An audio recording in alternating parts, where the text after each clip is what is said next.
Let's take a deep breath, relax, and slowly explore the story of sleep.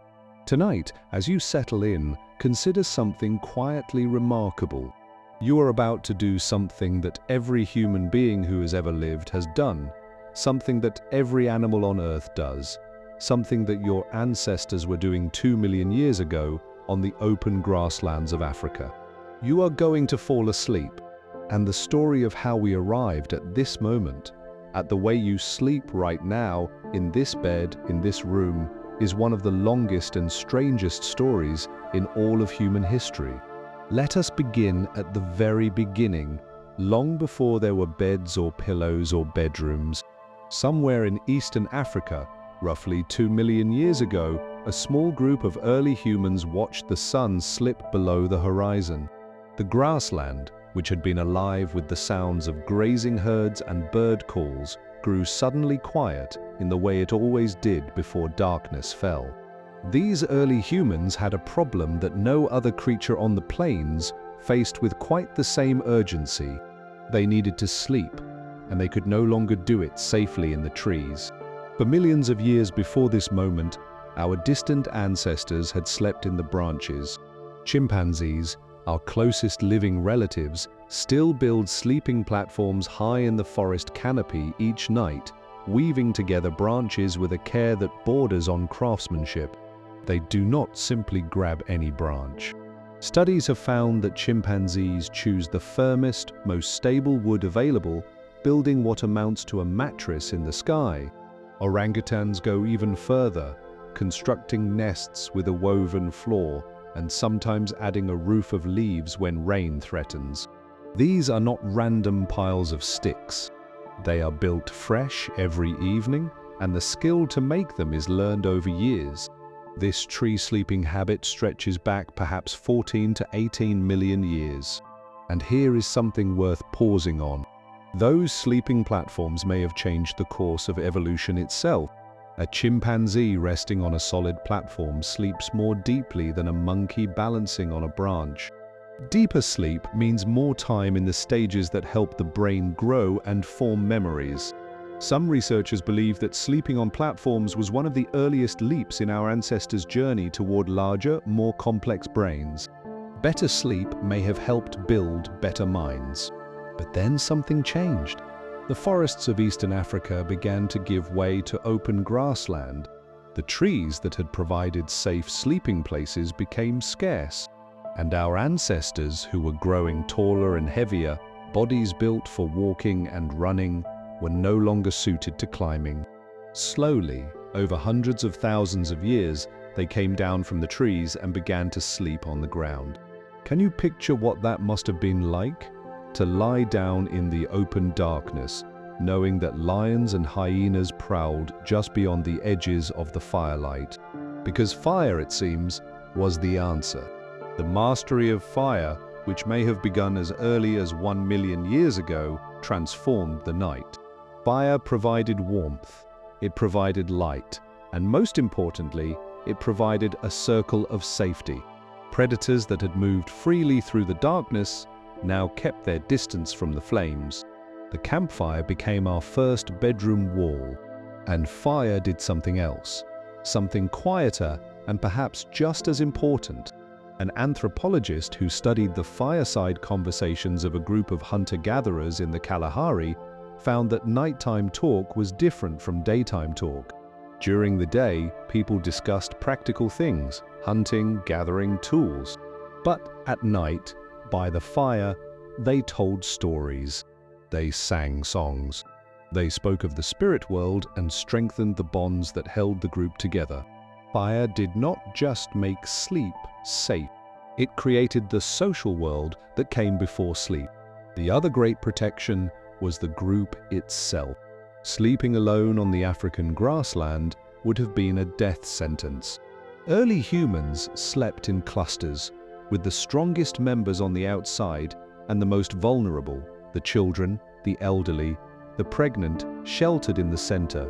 This is a pattern that still appears today among groups who live close to the land. And here is a lovely detail. Researchers who studied a group of hunter-gatherers in Tanzania found that over more than 200 hours of observation, there was almost always at least one person awake in the sleeping group. The periods when everyone was asleep at the same time lasted only about 18 minutes. It was a 2-million-year-old security system, with someone always keeping watch. The move to ground sleeping changed not just where humans slept, but how they slept. Humans are, it turns out, the shortest sleeping primates on Earth, averaging about 7 hours compared to 11 for many monkeys and 8 or 9 for chimpanzees.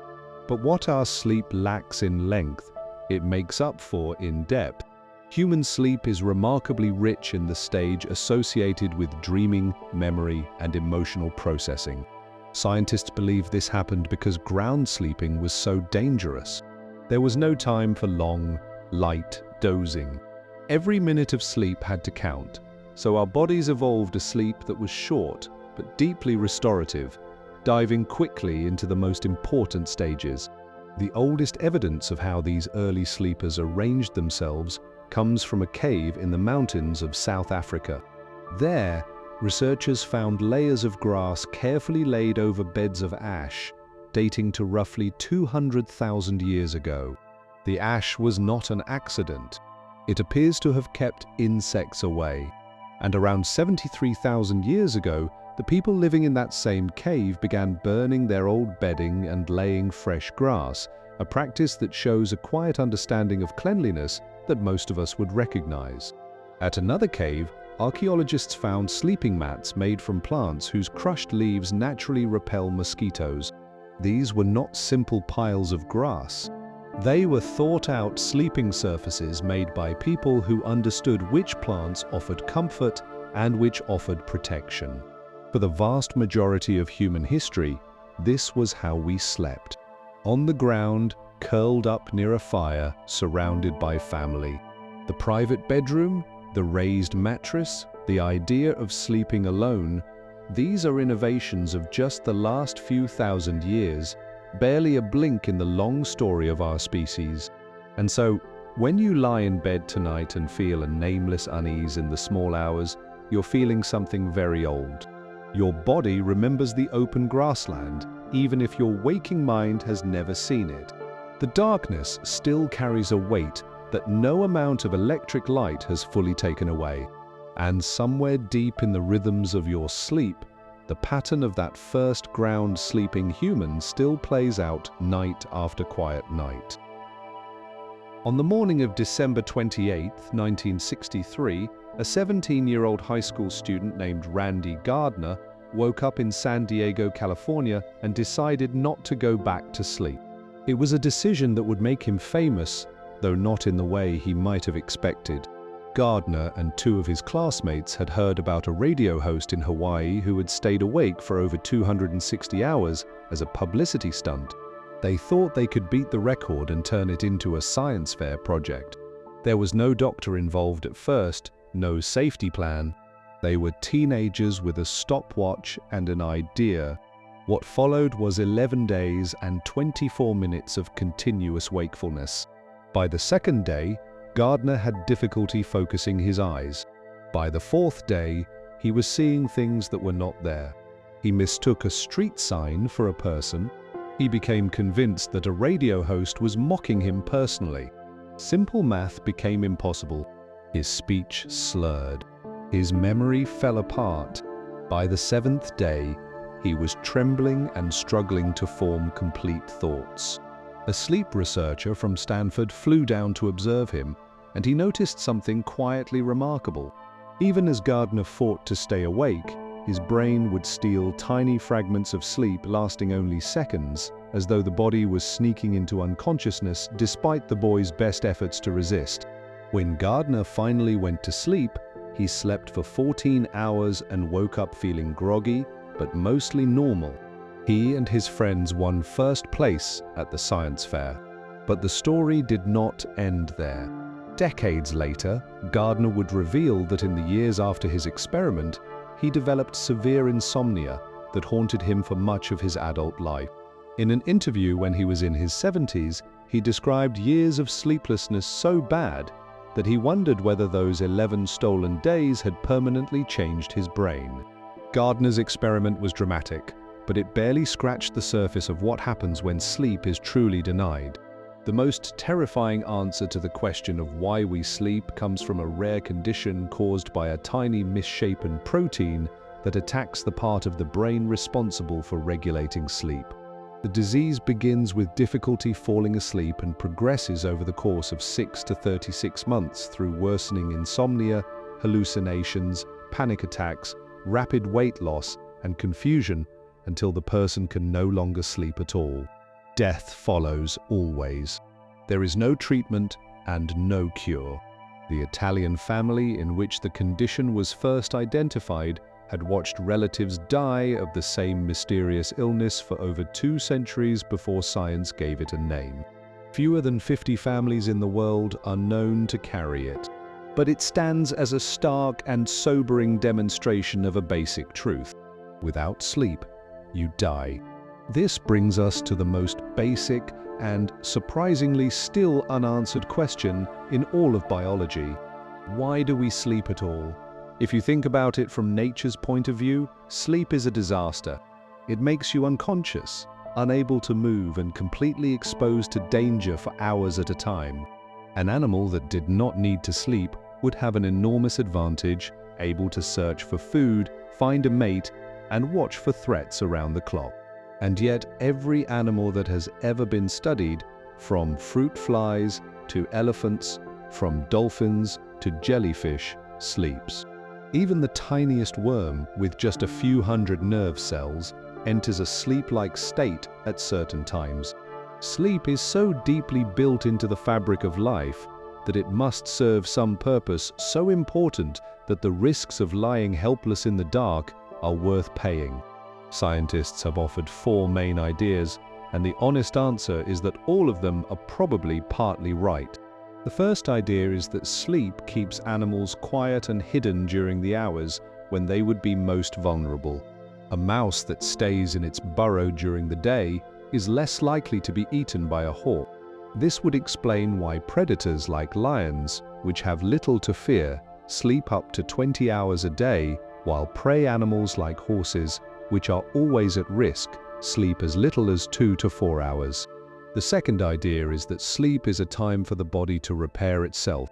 During deep sleep, the body releases a substance that drives growth, repairs damaged tissue, and strengthens the body's defenses against illness.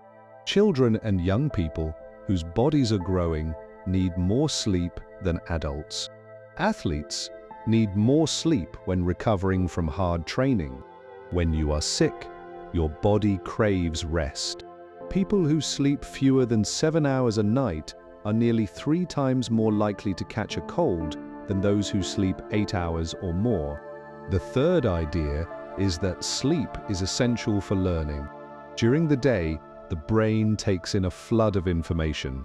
During sleep, the brain replays the day's experiences, strengthening the connections that matter and clearing away the ones that do not. Students who sleep after studying remember more than those who stay awake. Musicians who sleep after practice play better than those who do not. Rats that run through a maze during the day replay the maze in their brains during sleep, as though rehearsing the route at 20 times the normal speed. The fourth idea is simply about saving energy. Sleep reduces the body's energy needs by a small but meaningful amount.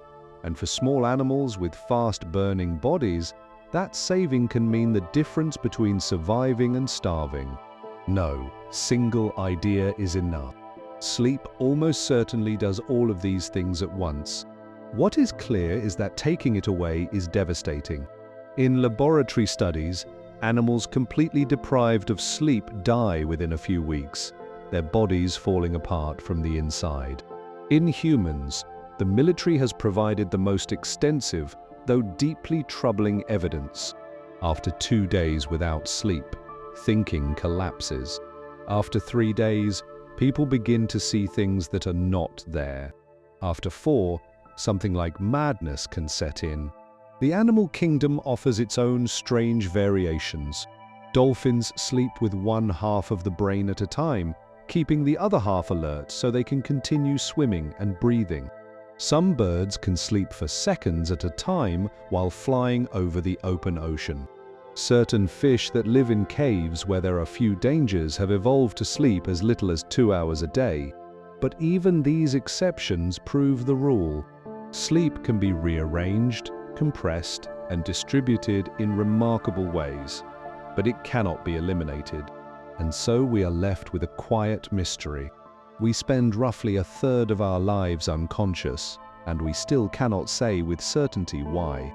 What we can say is that every attempt to get around this need, whether by a teenager in San Diego or a soldier on stimulants, ends the same way.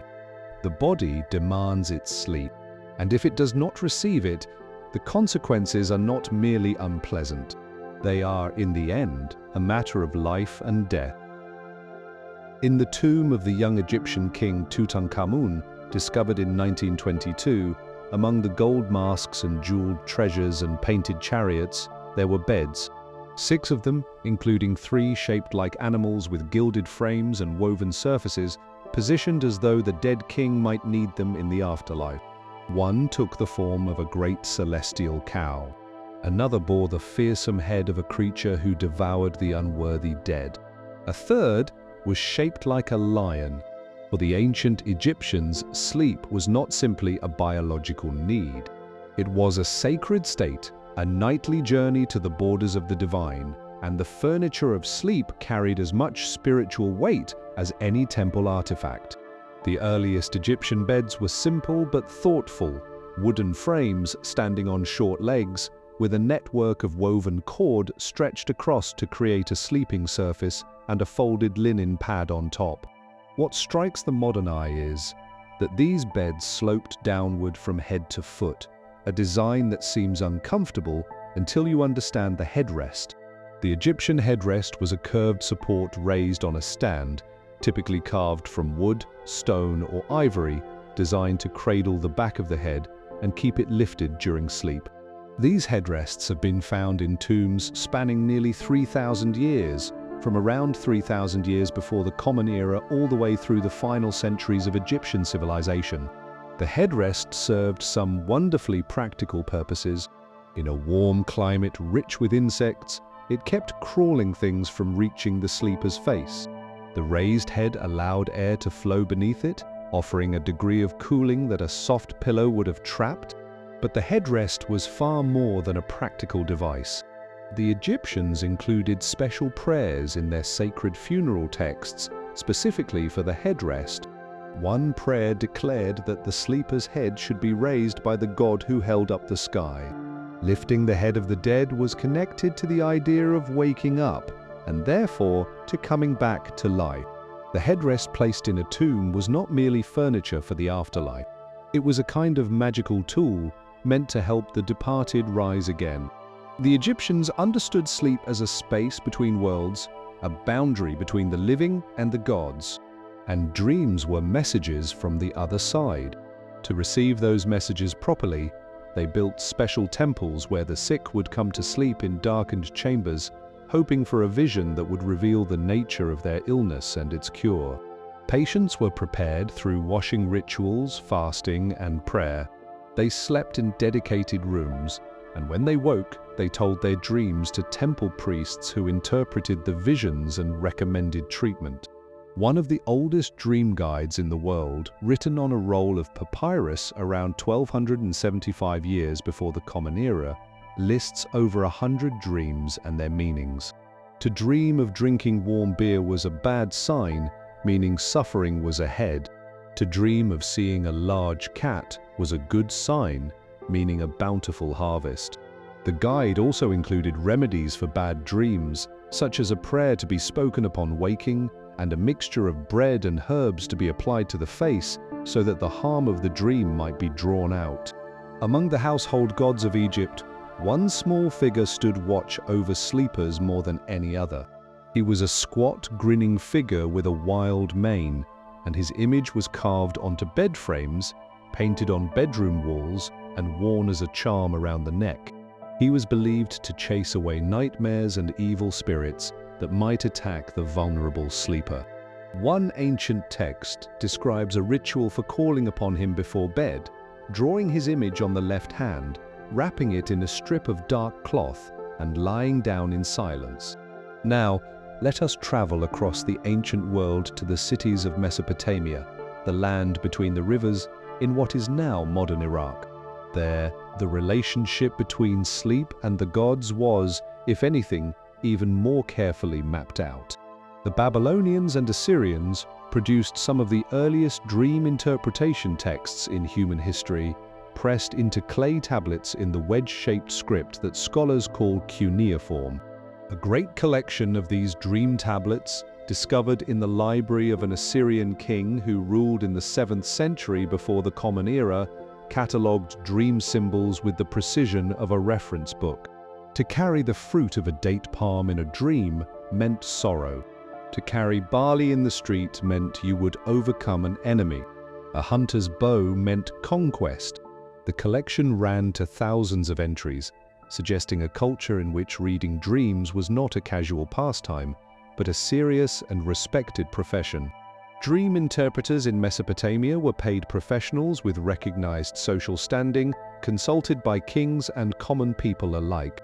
The sick and the troubled would sleep in temple chambers, hoping for guiding dreams, just as the Egyptians did.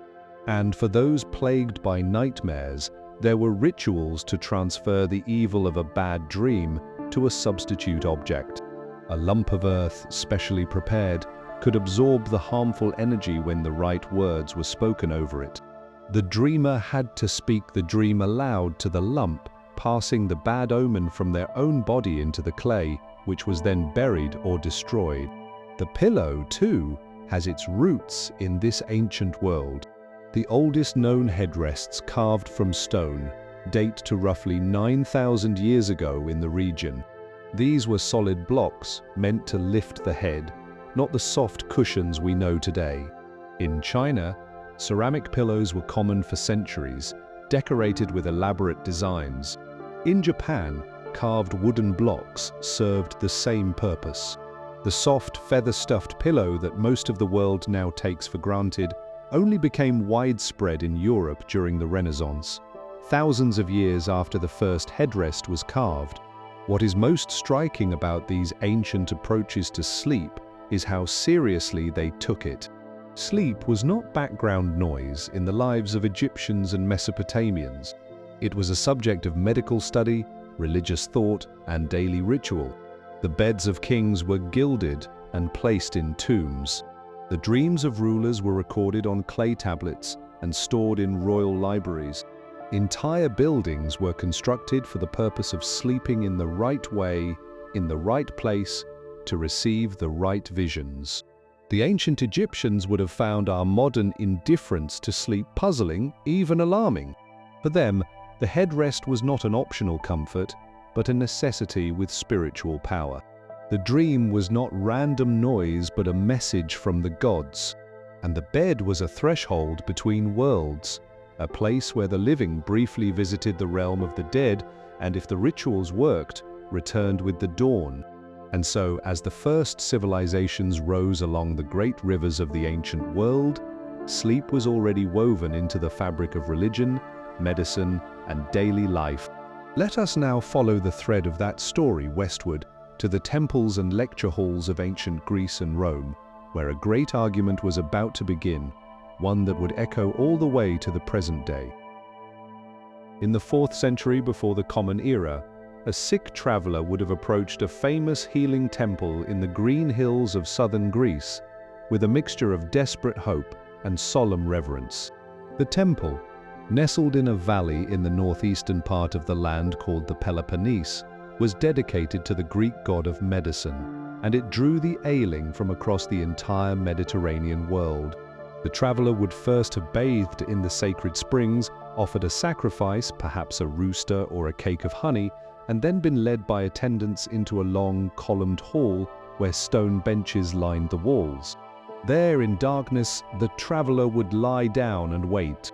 The cure depended entirely on what happened next, a dream. The practice was called ritual sleep, and it was central to Greek healing for centuries. The idea was straightforward. The god of medicine, or one of his divine children, would visit the sleeper in a dream and either perform a cure directly or reveal the treatment the patient should follow. Upon waking, the pilgrim would tell the dream to a temple priest who would interpret it and prescribe the appropriate remedy.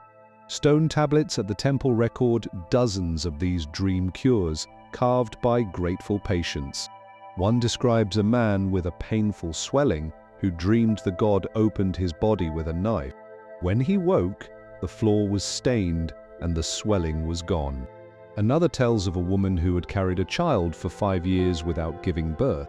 She slept in the temple, dreamed the god touched her belly, and upon leaving, she immediately delivered a healthy son. Whether these stories reflect actual procedures performed on sleeping patients, the power of belief, or the hopeful exaggeration of the faithful is impossible to know for certain. What is clear is that the system worked well enough to sustain over 300 such healing temples across the Greek world, from Athens to the coast of what is now Turkey. The largest of them could seat 14,000 spectators in its theatre alone, a measure of the crowds that gathered there seeking healing through sleep. But Greek thinking about sleep and dreams was never just one thing. Alongside the temple tradition of sacred dreams, a different current was flowing, one of questioning and careful observation.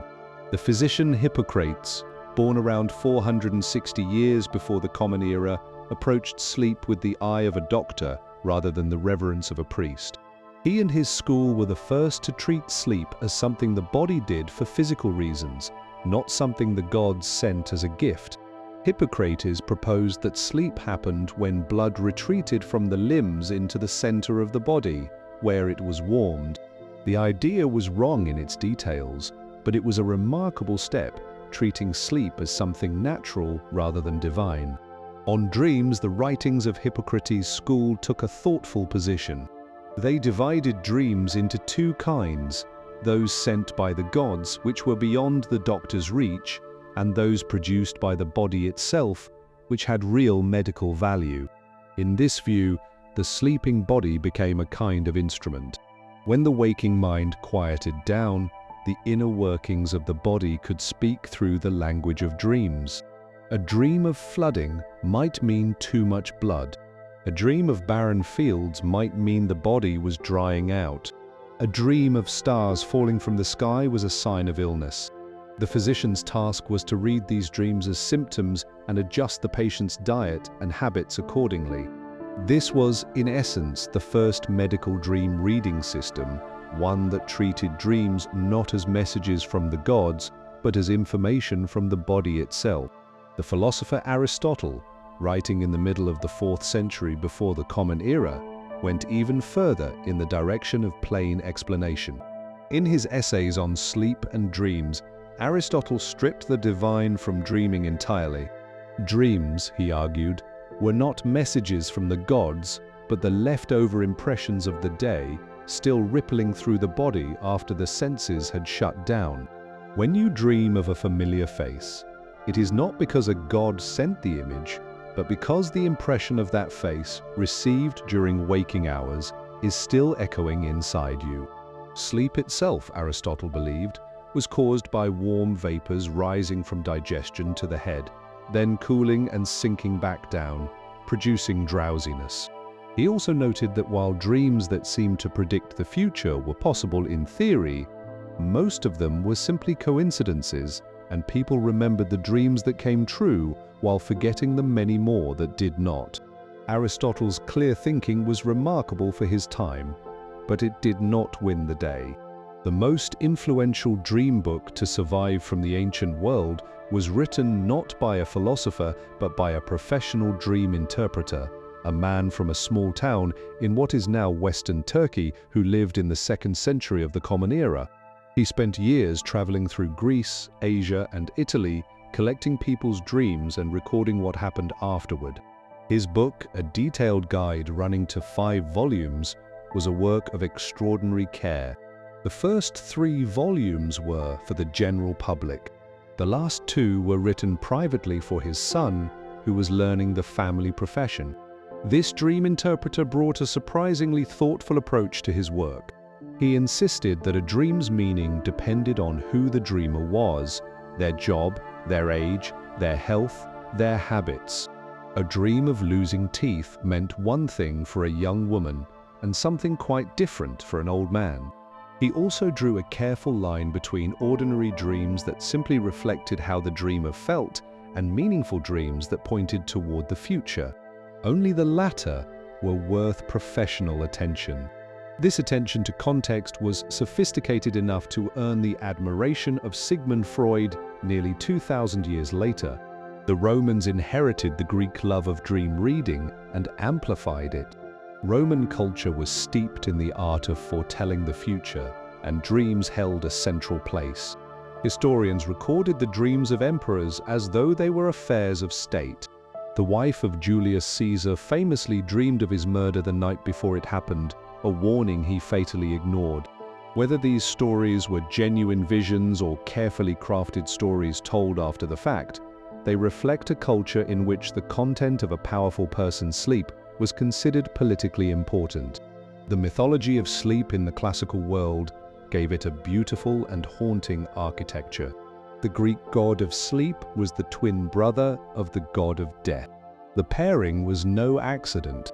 Sleep and death shared the same family, the same darkness, the same surrender of awareness. The god of sleep lived in a cave at the edge of the underworld, through which the river of forgetfulness flowed. His son was the god of dreams, able to take any human form in the sleeping mind. From the father's name, we get the word hypnosis.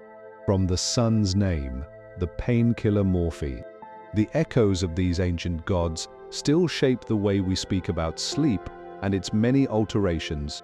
The classical world's lasting gift to the story of sleep was this quiet tension between the sacred and the scientific, between the temple and the lecture hall. The pilgrim sleeping on the stone bench and the philosopher questioning the nature of dreams occupied the same world, but held very different ideas about what sleep meant. That tension would persist for thousands of years, and in many ways it is still with us today. In the monasteries of ancient India, sometime around the first 1,000 years before the Common Era, a practitioner of yoga would lie down in the pose called the corpse, perfectly still, and begin a deliberate withdrawal from the waking world. This was not ordinary sleep. It was a practice called the sleep of the yogis, a state of awareness balanced on the razor's edge between wakefulness and dreaming. The body would grow still, the breathing would slow, and the mind would enter a realm that the yoga traditions described as a fourth state, separate from waking, dreaming, and deep sleep.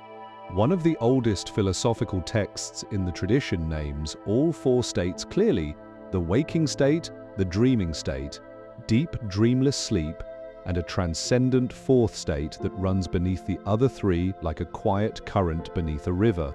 Modern brain studies have confirmed that people who practice this technique produce patterns of brain activity that match neither standard wakefulness nor standard sleep, hovering in a twilight space that scientists associate with the moments just before sleep arrives. One of the foundational texts of the ancient Indian medical tradition, composed around the 1st century before the Common Era, though drawing on knowledge that was centuries older, treated sleep with a seriousness that Western medicine would not match for nearly 2,000 years. In its pages, sleep is declared one of the 3 pillars of life, placed on equal footing with food. This was not a passing remark. It was a full medical framework in which sleep was classified, studied, and prescribed. The text describes 6 different types of sleep, each with a different cause. There is the natural sleep of nighttime, caused by a quality of heaviness and stillness in the mind. There is the drowsy, sluggish sleep that follows a large meal. There are sleeps caused by physical exhaustion, by mental weariness, by illness, and by the approach of death. Each kind demanded a different response from the physician. Too much sleep was considered as harmful as too little. The treatments for insomnia included warm milk with calming herbs, massage of the feet with warm oil, and specific breathing exercises to be done before bed, remedies that feel remarkably familiar even today. One particularly thoughtful detail was the attention to seasons. Daytime sleeping was allowed and even encouraged during the long, hot days of summer, when the body was drained by heat. But it was strictly forbidden during spring and autumn, when sleeping during the day was believed to make the body heavy and sluggish. This seasonal sensitivity to sleep came more than 2,000 years before modern science would confirm the relationship between light, temperature, and the body's internal rhythms. A companion medical text added that sleeping right after eating could cause digestive trouble and recommended walking 100 steps after the evening meal before lying down. Now let us travel across the Great Mountain Range and into China, where an entirely different but equally careful understanding of sleep was taking shape. The foundational medical text of the Chinese tradition, compiled around the 2nd century before the Common Era, understood sleep as a dance between two fundamental forces. One force, active and warming, governed the waking hours. The other, quiet and cooling, governed rest. When the active force exhausted itself at the end of the day, it retreated inward, and the quiet force rose to take its place. Sleep was the triumph of stillness. Waking was the return of activity. This text mapped the flow of vital energy through the body's organs in a daily rhythm that closely resembles what modern scientists call the circadian clock. Morning was like spring, when energy emerged and the body woke. Noon was like summer, when energy reached its peak. Sunset was autumn, when everything began to wind down. And midnight was winter, when energy retreated deep into the organs and the body entered its deepest rest. The text specified that blood flows to the liver when one lies down, and that the best time for the liver to do its nourishing work was between the hours of 9 in the evening and 3 in the morning. A prescription that a modern sleep scientist might rephrase in terms of tissue repair and the release of growth-promoting substances during the early hours of deep sleep. The Chinese tradition also cared deeply about how you positioned yourself for sleep. Sleeping with the head pointing east was considered harmonious, aligned with the rising of active energy. Sleeping on the right side was preferred, as it was believed to help digestion and allow the heart to rest without bearing the weight of the body. A great physician of the Tang dynasty, celebrated as the king of medicine and said to have lived past 100 years, wrote carefully about sleep positions, recommending that older people sleep with bent knees and that no one sleep with their head exposed to a draught. And then there was the matter of dreams. The Taoist tradition added yet another layer to the Chinese understanding of sleep, the deliberate cultivation of dreams. Taoist practitioners developed techniques for entering and guiding their dreams, a practice that modern researchers call lucid dreaming. One of the most famous stories in all of philosophy comes from a Taoist thinker of the 4th century before the Common Era. He dreamed he was a butterfly, fluttering happily among the flowers. When he woke, he could not determine whether he was a man who had dreamed of being a butterfly or a butterfly now dreaming of being a man. The story is usually read as a puzzle about reality, but it also reflects a culture that took the dream state seriously as a form of genuine experience, not dismissed as the meaningless noise of a resting brain. Later traditions described elaborate practices in which spiritual seekers would perform specific rituals before sleep, hoping to receive instruction from the divine within their dreams. Both the Indian and the Chinese traditions understood something that Western medicine would take many centuries to arrive at on its own. Sleep is not a passive state. It is an active process, governed by its own laws, responsive to its own rhythms, and open to its own kinds of trouble. The physician who felt a patient's pulse and the sage who prescribed herbs and meditation both approached the sleeping person with the same care they brought to the waking one. The idea that sleep could be understood, managed, and improved was not born in a modern laboratory. It was born in the monasteries and consulting rooms of ancient Asia, where the sleeping body was treated not as an absence, but as a presence, not as a gap in life, but as one of its most essential pillars.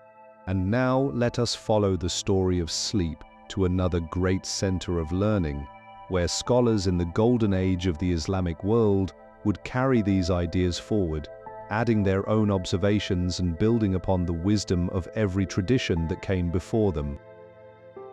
In 10th century Baghdad, in one of the great hospitals that served the sick without charge, regardless of their faith or standing in society, a physician was developing what may have been the world's first careful, observation-based approach to treating people whose sleep had gone wrong. This doctor, known in the Western world as Rhazes, served as chief physician of the hospital, and among his many contributions to medicine was a habit of watching, recording, and experimenting. He was not content to simply hand out herbal remedies, though he knew those well. He studied his patients the way a scientist studies a problem. He wrote at length about the use of poppy and a plant called mandrake as sleep aids. But he was also among the first to warn of their dangers, noting that too much could lead to a craving that was hard to break, and that the amount given must be carefully matched to the strength and health of the patient. The Islamic Golden Age, stretching roughly from the 8th to the 14th century, produced a body of medical knowledge about sleep that was more thorough, more careful, and more grounded in observation than anything that had come before. The scholars of this era did not merely preserve the medical texts of the Greeks and Romans, though they did that with extraordinary devotion, translating the works of Hippocrates, Aristotle, and others into Arabic at a great center of learning in Baghdad, known as the House of Wisdom. They built upon those older ideas, questioned them, and in many cases went beyond them. And nowhere was this ambition more visible than in their work on the mystery of sleep. The towering figure was a physician born in the year 980 in the city of Bukhara, in what is now Uzbekistan. He would become the most influential doctor in the entire Islamic world, and arguably the most influential physician of the medieval period in any civilization. His great work, a 5-volume medical encyclopedia completed in 1025, brought together the medical knowledge of the Greek, Persian, Indian, and Chinese traditions into a single organized system. It would remain the standard medical textbook in European universities for centuries afterward, still being used as late as the 1600s, some 600 years after it was written. Within this great work, sleep held a position of central importance. This physician developed an understanding of sleep that went well beyond what the Greeks had proposed. Where earlier thinkers had generally treated sleep as a shutting down of the senses, he recognized that the brain could actually increase certain activities during sleep. His model proposed that vital forces within the body moved and redirected themselves during rest, and that this movement was not a simple ceasing of function, but a turning inward, a redirection of the body's energy toward its own internal work. In his view, the brain was not merely resting during sleep, it was doing something. This insight would not be confirmed by Western science until the invention of a device that could read the electrical activity of the brain more than 900 years later.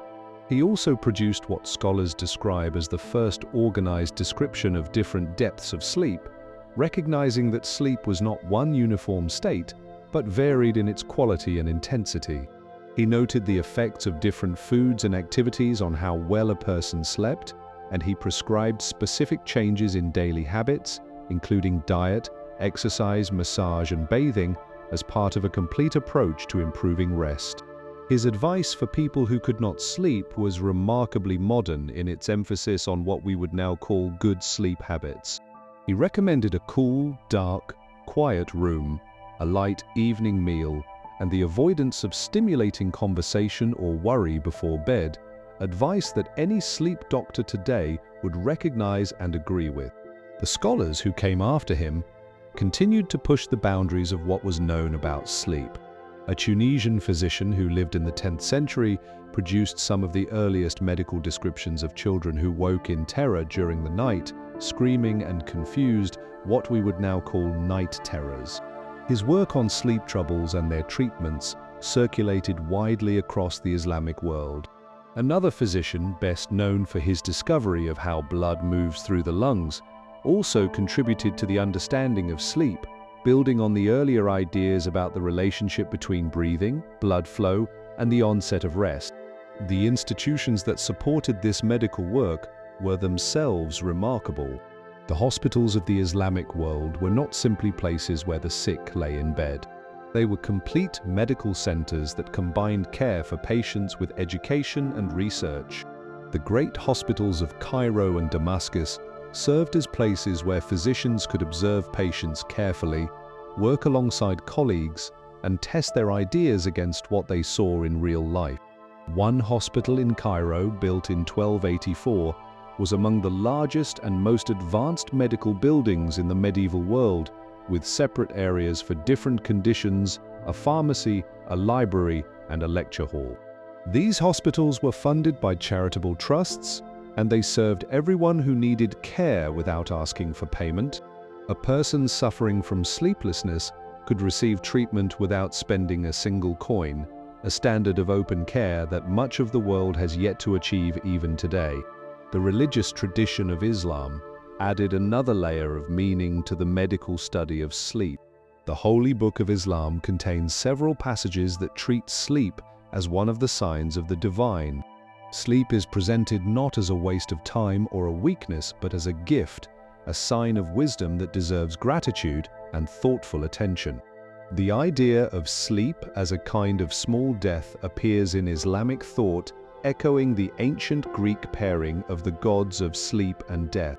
The Prophet Muhammad, according to the traditions that record his teachings, offered specific guidance on how to sleep, including the recommendation to lie on the right side, to say particular prayers before sleeping, and to avoid sleeping on the stomach. He also drew a distinction between good dreams, which came from the divine, and bad dreams, which came from darker forces, and advised that bad dreams should not be shared with others, but should be countered with prayer and a change of position. This weaving together of medical knowledge, spiritual reflection, and practical guidance created a culture in which sleep was treated with a depth and care that few other civilizations could match. The physicians of the Islamic world understood that sleep touched the body, the mind, and the spirit, and they brought the tools of all three to bear upon it. When European scholars began to rediscover these works during the Renaissance, translating them from Arabic into Latin, they found a body of knowledge about sleep that was in many ways more advanced than anything in European medicine at the time. The ideas that the brain remained active during sleep, that sleep varied in depth, that good habits and a calm mind were essential for rest, all of these insights were absorbed into the European medical tradition and would eventually contribute, through many winding paths, to the discoveries of modern sleep science. The scholars of the Islamic Golden Age did not merely save the wisdom of the ancient world, they advanced it, organized it, and passed it forward to a future that would one day build upon it again. And now the story of sleep takes us into the heart of medieval Europe, where a historian would uncover a startling secret about the way our ancestors actually slept, a secret that had been hiding in plain sight for centuries. In 2001, a historian at a university in Virginia published a paper that quietly overturned everything the modern world assumed about how human beings are supposed to sleep. After 16 years of research, combing through diaries, court records, medical journals, letters, and literature from the medieval and early modern periods, he had found something hiding in plain sight. Before the Industrial Revolution, most people in the Western world did not sleep in a single, unbroken stretch. They slept twice.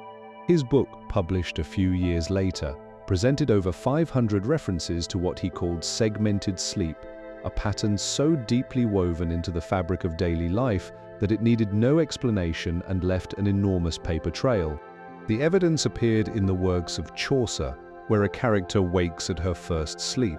It appeared in the pages of the great Spanish novel about a knight and his faithful companion, where the companion sleeps until the second sleep.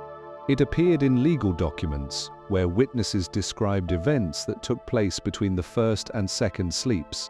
It appeared in the personal letters of ordinary people who mentioned their first sleep and second sleep, the way we might mention breakfast and dinner, as completely unremarkable features of the day. The words were consistent across languages, first sleep and second sleep in French, Italian, and Spanish. The pattern itself was remarkably steady across centuries and social classes. People would go to bed not long after sunset, usually between 9 and 10 in the evening. They would sleep for about 3 to 3.5 hours in what was called the first sleep. Sometime around midnight, they would wake naturally and remain awake for an hour or more. Then they would settle into a second sleep that lasted until dawn. What happened during this midnight waking, sometimes called the watch, is what makes the story so rich. People did, as the historian put it, practically everything. The most commonly reported activity was prayer. The Catholic Church had specific prayers set aside for the middle of the night, and many devoted people followed the schedule of monks who rose in the dark hours to recite psalms. But the watch was also a time for quiet conversation with whoever shared your bed, a time for closeness between couples, a time for reflection and slow thoughts. A French doctor in the 1500s described the waking interval as a time when couples found greater satisfaction in each other because they had already rested and digested their evening meal. Medical guides of the period recommended this hour as the best time for those trying to have a child. The watch was also a favored time for writers and thinkers who found the stillness of the midnight hours perfect for creative work. And, less romantically, it was a prime time for petty crime. Court records from the period are filled with thefts, break-ins, and trespasses that occurred during the watch, when people were up and moving in the darkness, but the usual rules of daytime life had loosened. The earliest reference the historian found was in an ancient Greek poem from the 8th or 7th century before the Common Era, which means this was not just a medieval habit, but one with very deep roots. Other researchers found evidence of the same pattern in the Middle East, Africa, South Asia, Southeast Asia, Australia, and Latin America. Since the book was published, over 2,000 references to segmented sleep have been identified in more than a dozen languages. And then, in 2012, a laboratory experiment provided a striking piece of support. A scientist placed 14 healthy volunteers in an environment with 14 hours of darkness per night for several weeks, conditions meant to resemble the world before electric light. Within a few weeks, the volunteers began sleeping in 2 phases on their own, without being told to do so.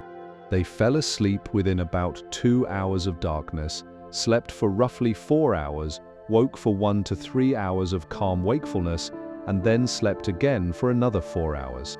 During the waking interval, their bodies produced a hormone associated with feelings of calm contentment, a state quite different from ordinary daytime wakefulness.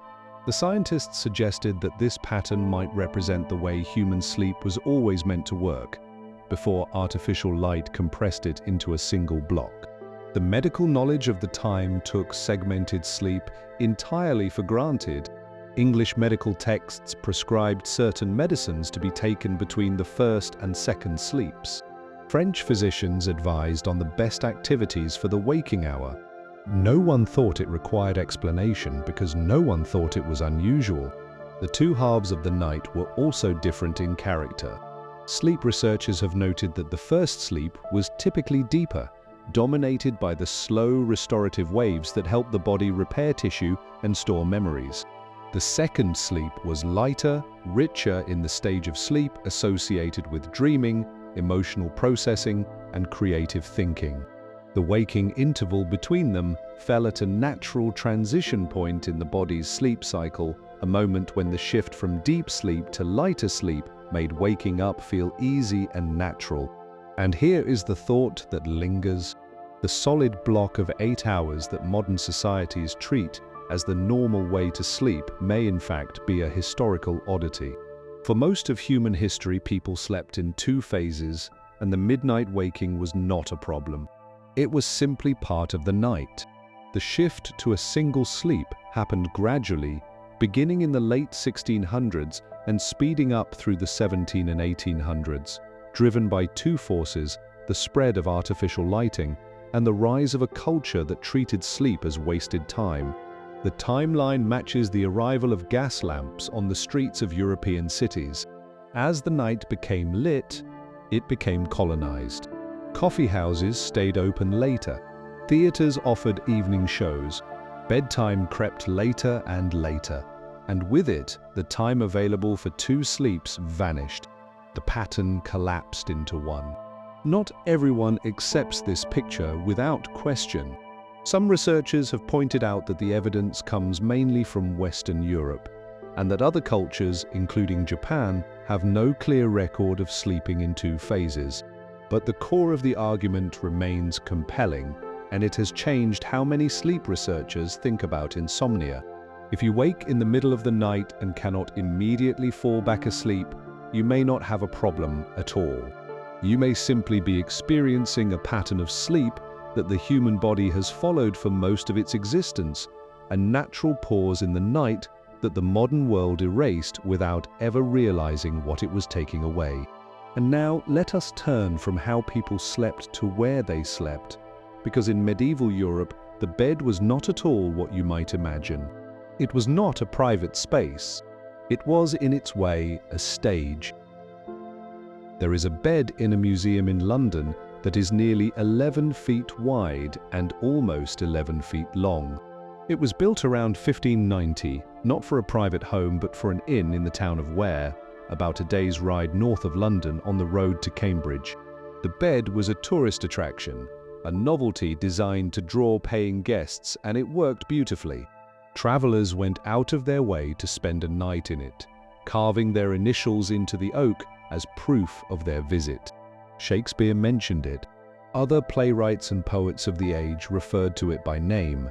It is covered in the carved initials and red wax seals of hundreds of people who slept in it over 4 centuries, and it now sits quietly in a museum, a monument to a time when sleeping was a far more public, social, and communal experience than anything the modern world would recognize.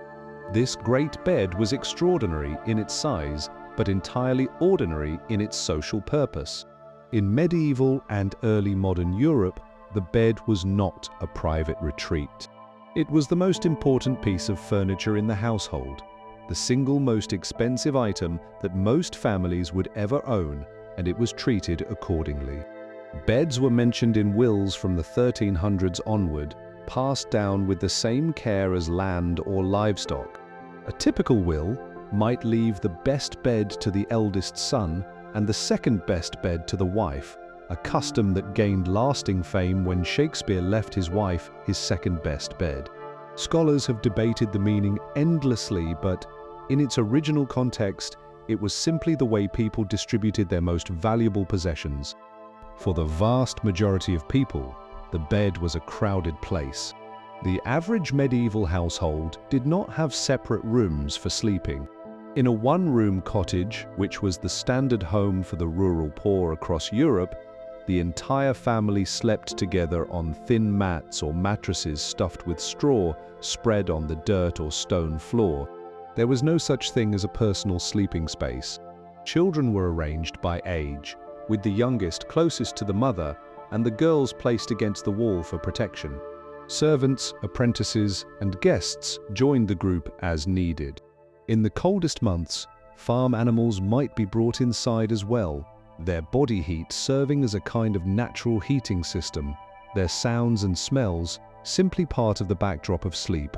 Even in wealthier homes, sharing a bed was not merely common, but expected. A visitor of high standing would be honored with an invitation to share the host's own bed, not sent off to a separate room. The idea that sleeping next to a stranger was awkward or carried any particular meaning was largely foreign to medieval thinking. There were rules, of course. Etiquette guides advised that a guest sharing a bed should lie still, should not hog the blankets, should avoid snoring if possible, and should generally keep to their own side. but the assumption that you would share was simply how things worked. Even centuries later, a young Abraham Lincoln, working as a traveling lawyer in the American frontier, shared beds with fellow lawyers as a matter of routine. Inns were especially crowded. Travelers regularly slept alongside strangers, 2, 3, or 4 to a mattress, arranged side by side with their feet pointing the same way. This was not a sign of poverty or low standards. It was simply the way accommodation functioned. The alternative was sleeping on the floor or, more commonly, in the stable with the horses. The beds of the wealthy told a different story, though one no less public.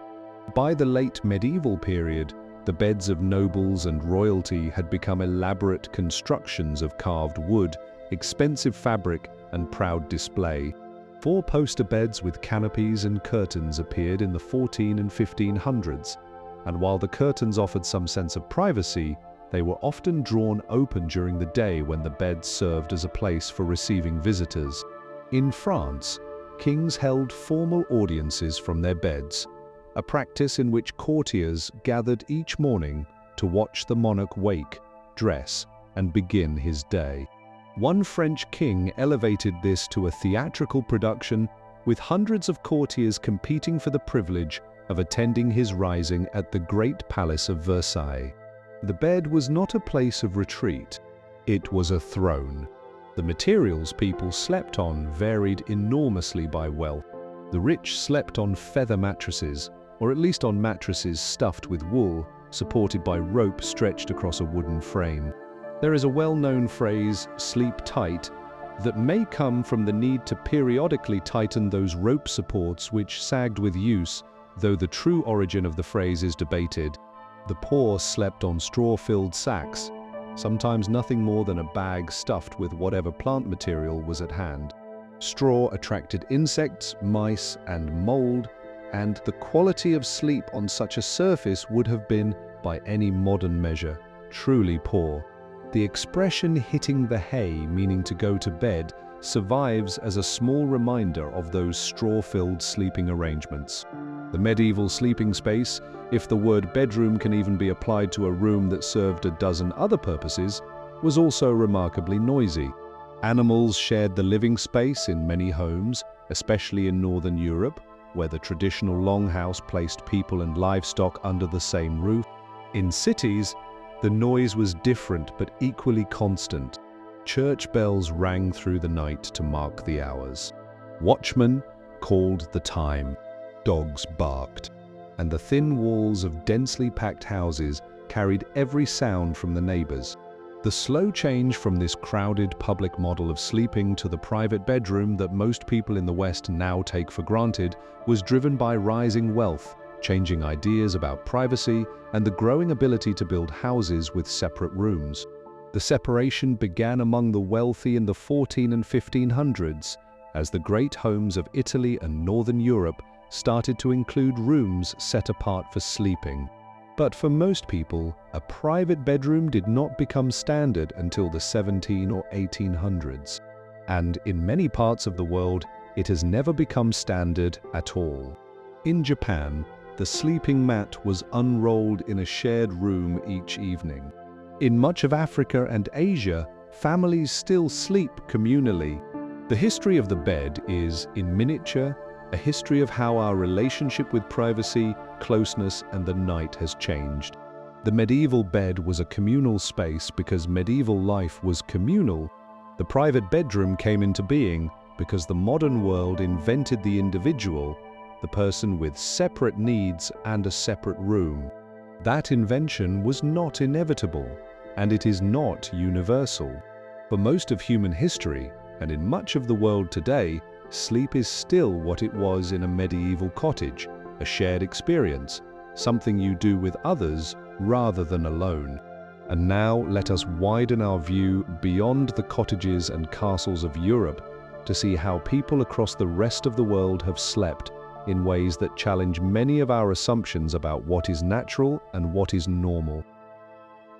When Christopher Columbus first encountered the Taino people of the Bahamas in 1492, he noticed, among the many things that astonished him about this new world, a curious piece of furniture. The Taino slept not on the ground, not on raised platforms, but in woven cradles suspended between two trees or posts. They called them hamacas, a word that would eventually enter every European language as hammock. Columbus brought several back to Spain, and within a century, the hammock had been adopted by the navies of Europe, becoming the standard sleeping arrangement aboard ships, where its ability to swing with the roll of the sea made it far more practical than a fixed bed. The hammock was more than a clever invention. It was a solution to a set of problems that had shaped sleeping across the tropical world for thousands of years. Hanging above the ground, the sleeper was protected from snakes, scorpions, and the many insects that made sleeping at ground level in the tropics a truly miserable experience. The open weave allowed air to flow around the body, cooling it in a climate where heat was the great enemy of rest. And the gentle rocking motion, as modern researchers have confirmed, can actually help a person fall asleep faster and sleep more deeply. The Taino had invented, through long experience, a sleeping technology that addressed ventilation, pest control, and the easing of the mind into sleep, all at once. The hammock was a Caribbean creation, but the deeper idea that the way you sleep should fit the place where you live and the community around you was shared by people everywhere. In 2015, a team of researchers published a study that examined the sleep patterns of 3 groups of modern hunter-gatherers living in very different parts of the world, one in Tanzania, one in the Kalahari in southern Africa, and one in the jungles of Bolivia. These 3 groups, living on 3 different continents with no contact between them, showed remarkably similar sleep habits, and those habits challenged nearly every assumption that modern sleep medicine had made about natural human rest. The hunter-gatherers slept an average of about 6.5 hours per night.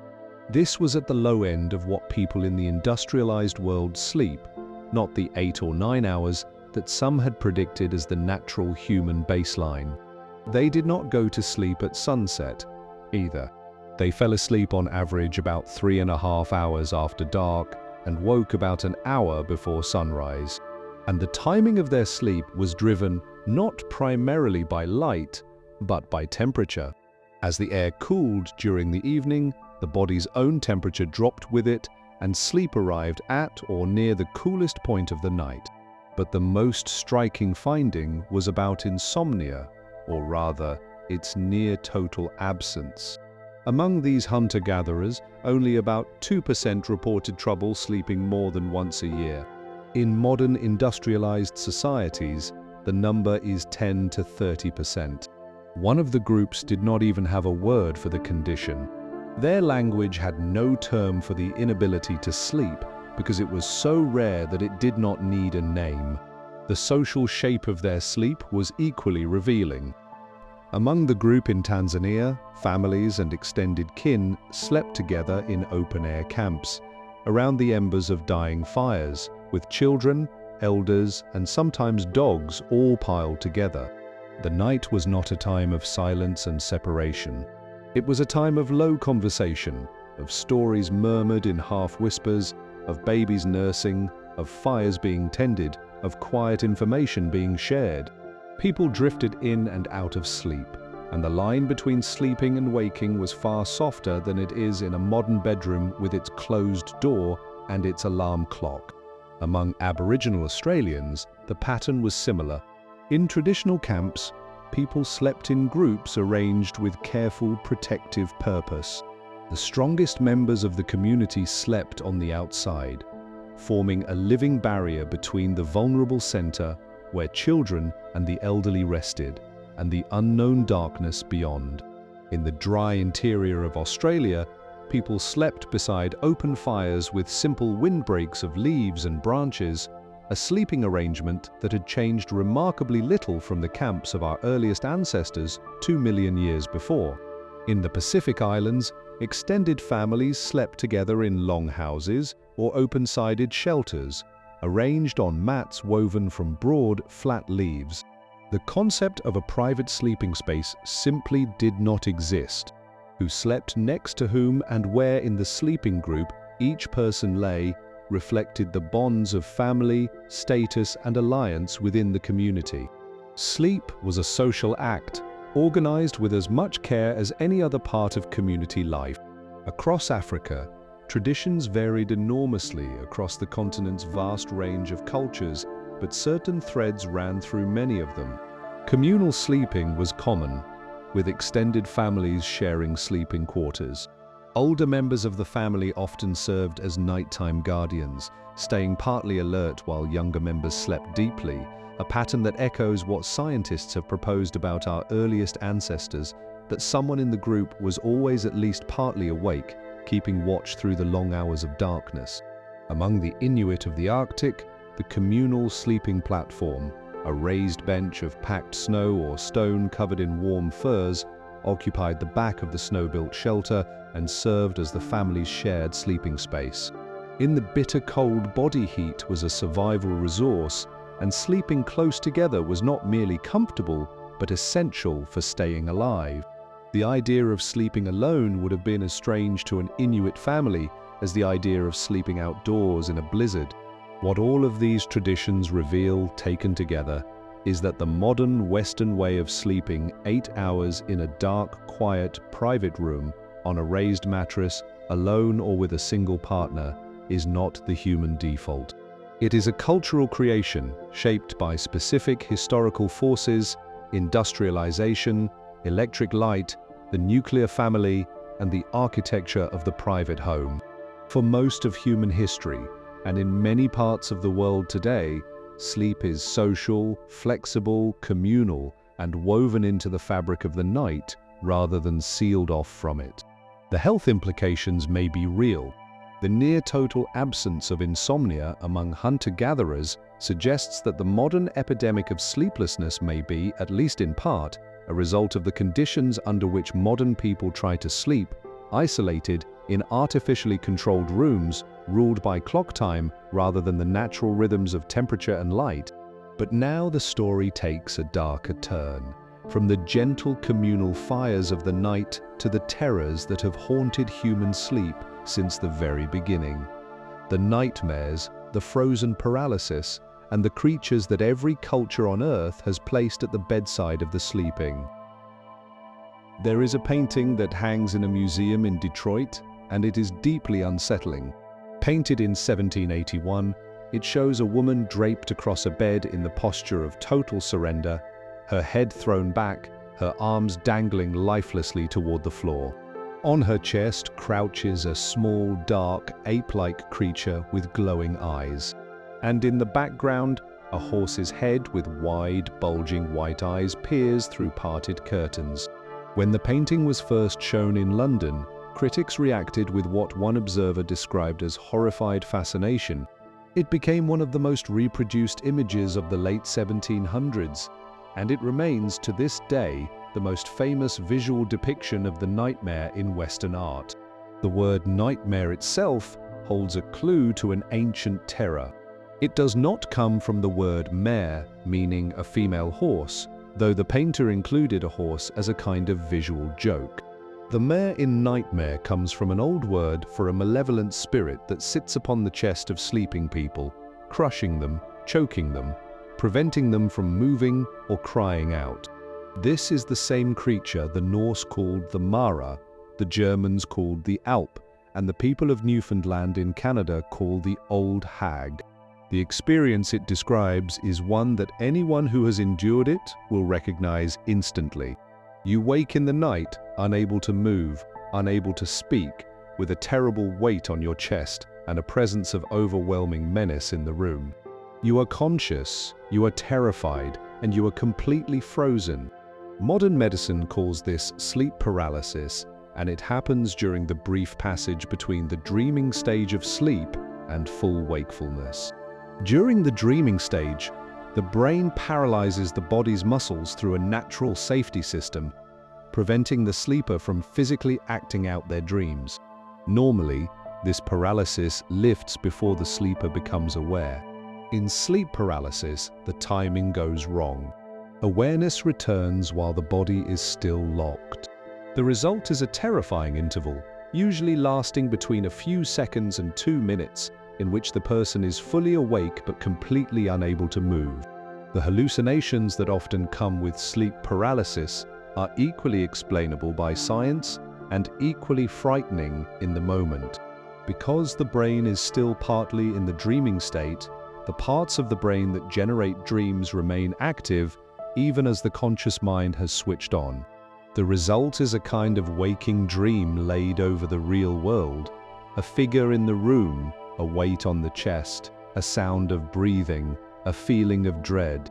The brain, struggling to make sense of an impossible situation, reaches into its collection of fears for an explanation, and what it finds there depends on where and when the sleeper lives. In Japan, the experience is called by a word rooted in Buddhist tradition, originally describing a magical binding spell used by monks. In Japanese understanding, the experience happens when a person is about to encounter something from beyond the ordinary world. In Korean culture, it is described as being pressed down by something frightening. In Vietnam, it is being held down by a ghost. In Chinese tradition, it is a ghost pressing on the body. In Thailand, it is the work of a particular kind of spirit. Among the Inuit of Canada, it is explained as a spell cast by an unfriendly spiritual practitioner. In the Philippines, the creature takes the form of a heavy woman who sits on the victim's chest, and the condition is connected to a syndrome of sudden unexplained death during sleep that has claimed hundreds of lives, mostly among young men in Southeast Asia. The West African tradition describes the experience as being ridden by a witch or spirit during the night. This interpretation crossed the Atlantic Ocean with enslaved Africans and survives in the folklore of the American South and the Caribbean to this day.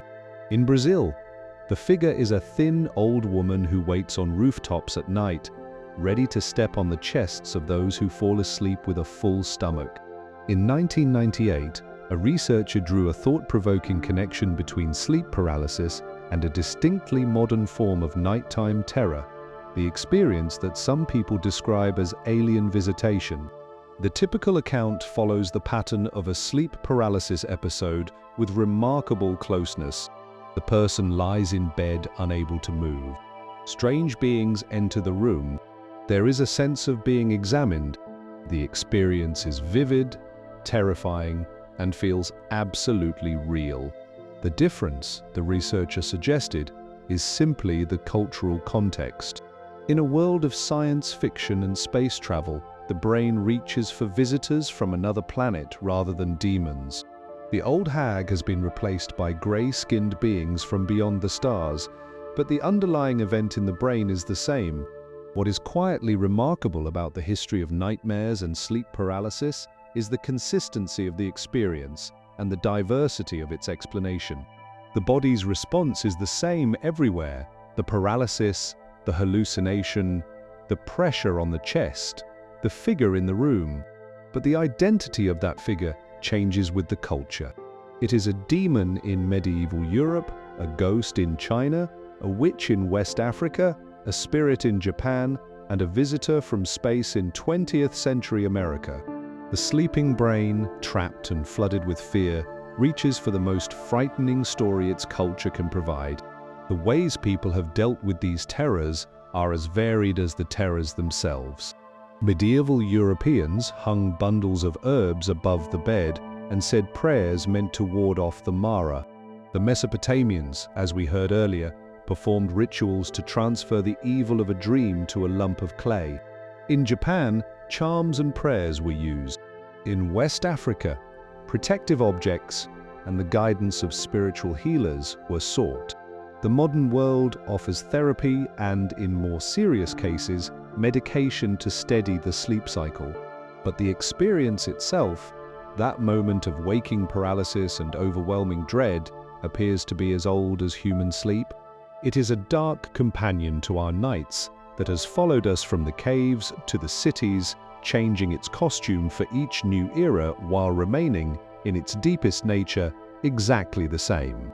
It is a reminder that even in the age of science, the night still holds terrors that our ancestors would have recognized instantly, terrors that live not in the darkness of the room, but in the ancient machinery of the sleeping brain. Let us lighten the mood now and move forward in time to the bedrooms and sleeping habits of the Renaissance, where new ideas about sleep, productivity, and the proper use of the night were beginning to take shape. Ideas that would have consequences we are still living with today. Leonardo da Vinci, according to a story that has been repeated so often it has taken on the weight of established fact, slept for only 15 minutes every 4 hours, for a total of roughly 90 minutes per day. The rest of his time was devoted to painting, engineering, anatomy, music, writing, and the 1,000 other pursuits that made him the most versatile mind of the Italian Renaissance. The claim has been embraced by productivity writers and technology entrepreneurs looking for historical permission to skip sleep, proof that genius and rest do not mix. The truth is more modest. Da Vinci's surviving notebooks, which run to thousands of pages and document his daily activities in extraordinary detail, contain no direct reference to this sleep schedule. The claim appears to be based on stories passed down through the centuries rather than anything he actually wrote. What we do know is that he worked unusual hours, often painting through the night by candlelight, and that his working habits were irregular enough to seem eccentric to the people around him. Whether he truly reduced his sleep to 90 minutes a day or simply kept odd hours, as many creative people do, is a question the historical record cannot settle. But the legend matters more than the truth, because it reflects a shift in attitudes towards sleep that was beginning during the Renaissance and would gather speed in the centuries that followed. For the first time in European history, sleep began to be described not as a natural need or a sacred state, but as a potential waste of time, an obstacle to achievement, a luxury that the ambitious could afford to cut short. Da Vinci, real or mythologized, became a symbol of this emerging idea, the genius who conquered sleep, who squeezed more waking hours from the day than ordinary people, who treated rest as the enemy of accomplishment. The Renaissance bedroom itself was changing in ways that reflected these broader shifts. The long transition from the medieval model of communal, public sleeping to the modern model of private, individual sleep began in earnest during the 1400s and 1500s.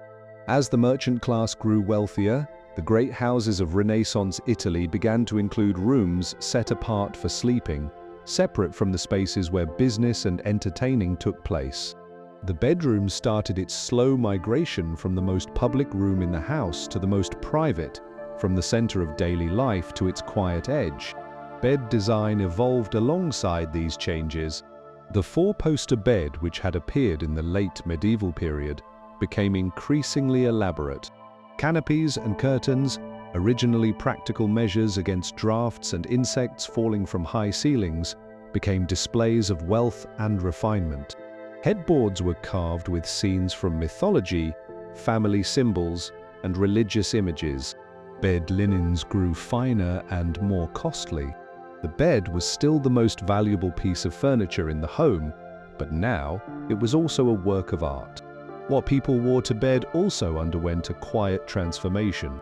Until the 1500s, most Europeans slept in their day clothes or slept with nothing on at all. The dedicated nightshirt appeared among the wealthy in the 1500s, initially as an elegant garment with fine needlework.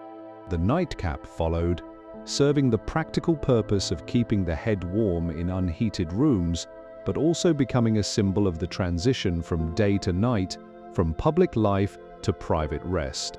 The word pajama would not enter European languages until much later, borrowed from a word meaning leg clothing, a reference to the loose trousers worn for sleeping in South Asia and the lands of the Ottoman Empire for many centuries.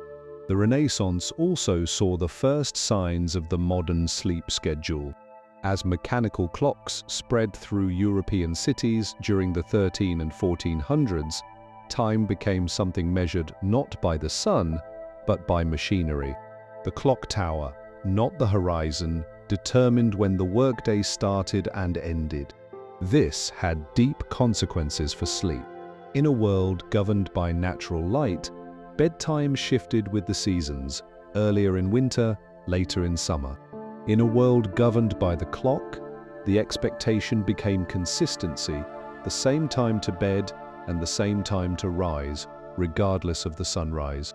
Workers were expected to arrive at a set hour no matter what, and the idea of oversleeping, of failing to wake when the clock demanded, became a moral failure rather than a natural variation. The religious upheaval of the period intensified this moral view. The great reformer Martin Luther rose at 4 in the morning and wrote that idleness was a temptation of the devil. In the city of Geneva, the reformer John Calvin regulated every aspect of daily life, including the hours of rest. The idea that rising early was virtuous and sleeping late was sinful, an idea that would reach its fullest voice in the famous saying about early to bed and early to rise, had its roots in the religious reform movements of the 1500s. Sleep was no longer a gift from the divine, as the medieval church had taught, or a sacred state, as the ancient Egyptians had believed. It was becoming a temptation, an indulgence, a weakness to be overcome by the strong-willed. This transformation was not complete during the Renaissance. Most people still slept when they were tired and woke when they were rested, following the sun and the rhythms of their work. The pattern of sleeping in 2 phases, the first sleep and the second sleep, continued throughout the period and would not fully vanish until the 1800s. But the seeds of our modern relationship with sleep, a relationship marked by guilt, by anxiety about productivity, and by the nagging feeling that every hour spent sleeping is an hour wasted, were planted in these years. Da Vinci, whether the stories about him are true or not, became the patron saint of this new attitude, the sleepless genius burning through the night, too driven and too brilliant to surrender to rest. It was an ideal that would prove both inspiring and deeply harmful in the centuries ahead. And as the age of reason dawned across Europe, the pressure on sleep would only grow, as we shall see next. In the autumn of 1758, the great English writer Samuel Johnson sat alone in his rooms in London, unable to sleep. Johnson, who could hold any dinner table spellbound with his wit, was helpless before the tyranny of his own restless mind. He suffered from sleeplessness throughout his adult life, and he dealt with it the way many of his contemporaries did. He got up and walked. He wandered the streets of London through the small hours, watching the nighttime city, the working women, the watchmen, the homeless, the drunks, and the other sleepless souls who populated the world between midnight and dawn. His walks fed his writing and deepened his understanding of suffering, but they did nothing to cure his insomnia. Johnson was not alone in his affliction. The Enlightenment, that great flowering of reason, science, and individual liberty that transformed European thought between the late 1600s and the early 1800s, was also an age of remarkable sleeplessness. The very qualities that made the era so important, its emphasis on thinking clearly, its suspicion of old superstitions, its celebration of productive work, created a culture in which sleep was increasingly regarded with doubt. To sleep was to stop thinking, and to stop thinking was, in the Enlightenment view, to stop being fully alive. Benjamin Franklin put this attitude into a phrase that would echo across the centuries: early to bed and early to rise makes a man healthy, wealthy, and wise. Published in his almanac in 1735, the saying captured the Enlightenment ideal of a well-managed life. Franklin himself kept to a strict daily schedule, sleeping exactly 7 hours a night, from 10 in the evening to 5 in the morning. His day was divided into productive blocks, with set hours for work, meals, and self-improvement. Sleep received its portion, no more and no less. It was managed with the same care that Franklin brought to everything else, treated not as a pleasure, but as a component of the efficient life. But Franklin's relationship with rest was moderate compared to some of his contemporaries. Frederick the Great of Prussia reportedly slept just 4 or 5 hours a night and started each day at 4 in the morning. Napoleon Bonaparte famously claimed that he needed only 4 hours of sleep, though people around him noticed that he napped often during the day, suggesting his night's sleep was supplemented rather than truly conquered. The idea of the great leader or thinker who defeats sleep became a popular story. Tales of powerful people who slept little were told with admiring respect, creating a tradition that continues into the 21st century in boardrooms and technology companies, wherever people boast about how few hours they spend in bed. The Enlightenment also brought sleeplessness into the doctor's office for the first time as a serious medical concern. Before this period, trouble sleeping had been treated mainly through folk remedies, herbal preparations, and prayer. Now physicians began to approach it as a clinical problem, something to diagnose and treat. The most common remedy was opium, usually dissolved in alcohol in a preparation called laudanum. It was available without a prescription at any pharmacy and was the sleeping aid of choice for much of the 1700s and 1800s. Its power to create dependency was recognized but poorly understood, and it could be purchased as easily as a loaf of bread. The moral weight placed on sleep grew heavier during these years. Enlightenment moralists drew sharp lines between the virtue of rising early and the sin of sleeping late. Lying in bed during the hours of daylight was linked to luxury, laziness, and weak character. The aristocracy, with their late evenings and later mornings, were held up as examples of everything the rising middle class looked down upon. Getting up early to make productive use of the day was not just good sense, it was good character. The older religious suspicion of idleness blended with the new Enlightenment love of reason to produce a culture that was turning increasingly against rest. Charles Dickens, writing in the following century, became perhaps the most celebrated sleepless writer of the Victorian age. His essay on night walks, published in 1860, is a masterpiece of observation, describing the London that existed between midnight and dawn, the people sleeping under bridges, the workers preparing for the morning markets, the empty theatres, the gaslit streets that seemed to belong to a different city from the one that existed by day. Dickens walked compulsively through the night, driven from his bed by worry and restless energy.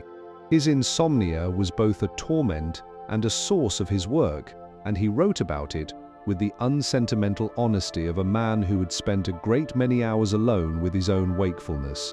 The clock, which had first appeared on European church towers in the 1300s, had by the time of the Enlightenment worked its way into every home and every pocket. Clock time replaced the rhythms of the sun as the organizing force of daily life, and this change had deep consequences for rest. In a world governed by daylight, the time to sleep and the time to wake shifted with the seasons, earlier in winter and later in summer. In a world governed by the clock, the expectation was for sameness, the same bedtime and the same waking time, regardless of when the sun rose or set. This was efficient, it was rational, and it was at odds with the body's own internal rhythm, which responds to light and darkness, not to the ticking of a mechanical device. The impact of the Enlightenment on sleep was full of contradiction. The same movement that gave the world the scientific method and the rights of the individual also gave it a deep cultural unease about rest. Sleep became something to be managed and minimized rather than simply experienced. The thinker who slept 8 hours felt a twinge of guilt about it, as though those hours were a failure of will. This guilt has never fully gone away. The modern professional who boasts about surviving on 5 hours of sleep is channeling an attitude that took shape in the coffee houses of London and the salons of Paris, where staying awake was the same as staying sharp, and rest was the price paid by those who lacked ambition. And yet, the most powerful force against sleep was still to come. It was not an idea. It was an invention. It was light itself, and it was about to change the human night forever. On an evening in early 1807, a street in the heart of London became the first in the world to be lit by gas. The technology was rough, the light was dim and flickering, and the smell of burning coal gas hung in the air. But the effect on the people walking past was electric. For the first time in human history, a public street could be walked at night without a candle, a torch, or the help of the moon. Within 5 years, gas lighting had spread across London, and by the 1820s, most major European cities had at least some gaslit roads. The night, which had been humanity's constant companion since the first ancestors watched the sun set over the African grassland, was beginning to lose its hold. The story of artificial light reads like a slow history of sleep's quiet erosion. For most of human existence, the only lights available after dark were fire, candles, and oil lamps. These produced a warm, dim, amber glow that had relatively little effect on the body's inner clock. The human eye contains special cells that are particularly sensitive to the blue tones in light. When those cells detect blue light, they send a signal to a small region deep in the brain, which responds by holding back the production of the body's natural sleep signal. Firelight and candlelight are rich in warm amber tones and poor in blue. They can push bedtime a bit later, but they do not deeply disturb the body's rhythm. Gaslight was different. Brighter, whiter, and available in quantities that a candle could never match. Gas lighting stretched the usable evening by hours rather than minutes. Coffee houses and taverns that had once closed at sunset now stayed open well into the night. Theaters and concert halls offered evening performances to audiences who could travel safely home through lit streets. Social life, which had been largely a daylight affair, began to migrate into the evening hours. Bedtime, which for most Europeans had fallen between 9 and 10 at night, started to shift later. But it was the electric bulb that truly transformed the night. In October of 1879, after testing well over 1,000 different materials, the inventor Thomas Edison achieved a bulb that burned for more than 13 hours using a thread of carbonized bamboo. The bulb was practical, relatively cheap, and suitable for use in homes. Within 20 years, electric light was spreading through the cities of America and Europe, and within a single generation, the darkness that had governed human sleep for 200,000 years had retreated to the rural edges of the industrialized world. The effect on sleep was immediate and measurable. Studies suggest that the average person began sleeping roughly 2 hours less per night after the widespread arrival of electric light. The reason is straightforward. Brighter light suppresses the body's sleep, signal more powerfully delays the moment when drowsiness arrives, and shortens the window available for rest. But the cultural effect was just as important. Electric light made the evening useful. You could read, work, sew, study, or visit with friends as easily at 9 in the evening as at 9 in the morning. The night lost its special character. It was no longer a time of darkness and rest. It was simply an extension of the day. The old pattern of sleeping in 2 phases, the first sleep and the second sleep that had structured the human night for thousands of years, could not survive the electric light. When bedtime moved from 9 or 10 to 11 or midnight, there was simply no room left for 2 sleeps with a waking interval between them. The later bedtime demanded a compressed sleep, a single unbroken block squeezed into the shrinking hours between the end of the artificially lit evening and the alarm clock's demand in the morning. Edison himself was blunt about his feelings. He reportedly slept only 3 or 4 hours a night and regarded sleep as a leftover habit from the days of caves. He wrote that people slept far too much simply because they liked it, and that this excess made them unhealthy and inefficient. Edison was in a real sense the first champion of the sleepless future, a man who literally invented the technology that would steal sleep from humanity and then celebrated the theft. The 20th century brought new kinds of light that were even more disruptive. Fluorescent lighting, which arrived in the 1930s, produced a broader range of light that included more of the blue tones the eye is sensitive to. Television, which entered homes in the 1950s, placed a glowing screen in the bedroom for the first time. And then, beginning in the 2000s, came the devices that would prove more damaging to sleep than anything Edison could have dreamed of: the phones, tablets, and laptops that beam concentrated blue light directly into the user's eyes at the very hours when the brain is most vulnerable to it. A study published in 2014 found that reading on a glowing screen before bed held back the body's sleep signal, delayed the onset of the dreaming stage, reduced morning alertness, and shifted the body's internal clock by more than an hour compared to reading a printed book. The light from a phone screen held a short distance from the face sends a signal to the brain that is the same as sunlight. It tells the body's inner clock that it is still daytime, that drowsiness should not yet arrive, that sleep is not yet appropriate. And the brain, which evolved to trust what it receives from light, obeys. The loss of darkness is not a figure of speech. Photographs taken from space show a planet blazing with artificial light. An estimated 80% of the world's people live under skies brightened by it, and a third of all humanity can no longer see the band of stars that ancient people called the Milky Way. The deep, star-filled blackness that our ancestors slept in has been replaced by a dull glow that never fully fades. And in that glow, the ancient rhythms of human sleep, patterns that were shaped over millions of years in response to the planet's daily turning, are being quietly and steadily worn away.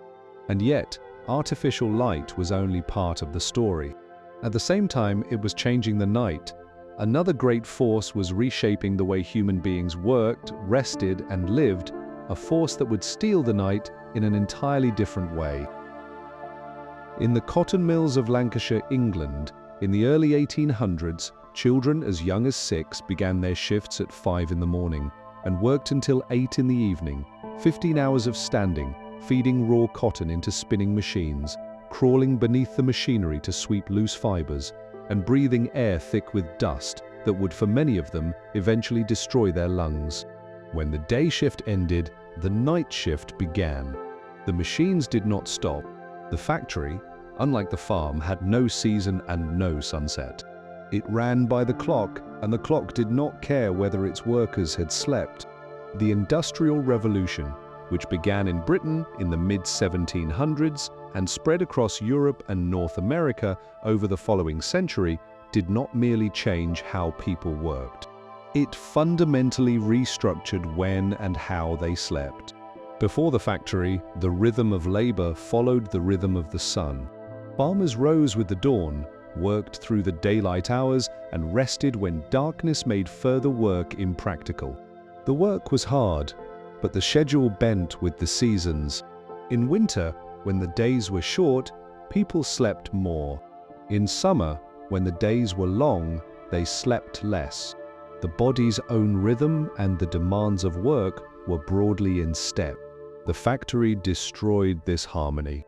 Factory work was governed by the clock, not the sun. Shifts were fixed at 12, 14, or even 16 hours, regardless of the time of year.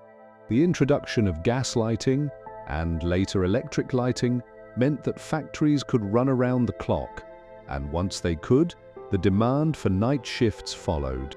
Workers who had never in their lives been required to think clearly at 3 in the morning were now expected to do so on a regular basis, rotating between day and night shifts in patterns that gave the body no time to adjust. The housing that grew up around the factories was built for nearness to work, not for rest. The cheaply made row houses and crowded tenements of industrial cities like Manchester and Birmingham were cramped, noisy, and unhealthy. Walls were thin, carrying every sound from the neighbors. Whole families slept in a single room, often sharing a single bed, in conditions that made medieval communal sleeping seem spacious by comparison. The streets outside were busy at all hours, as the factory economy blurred any remaining difference between day and night.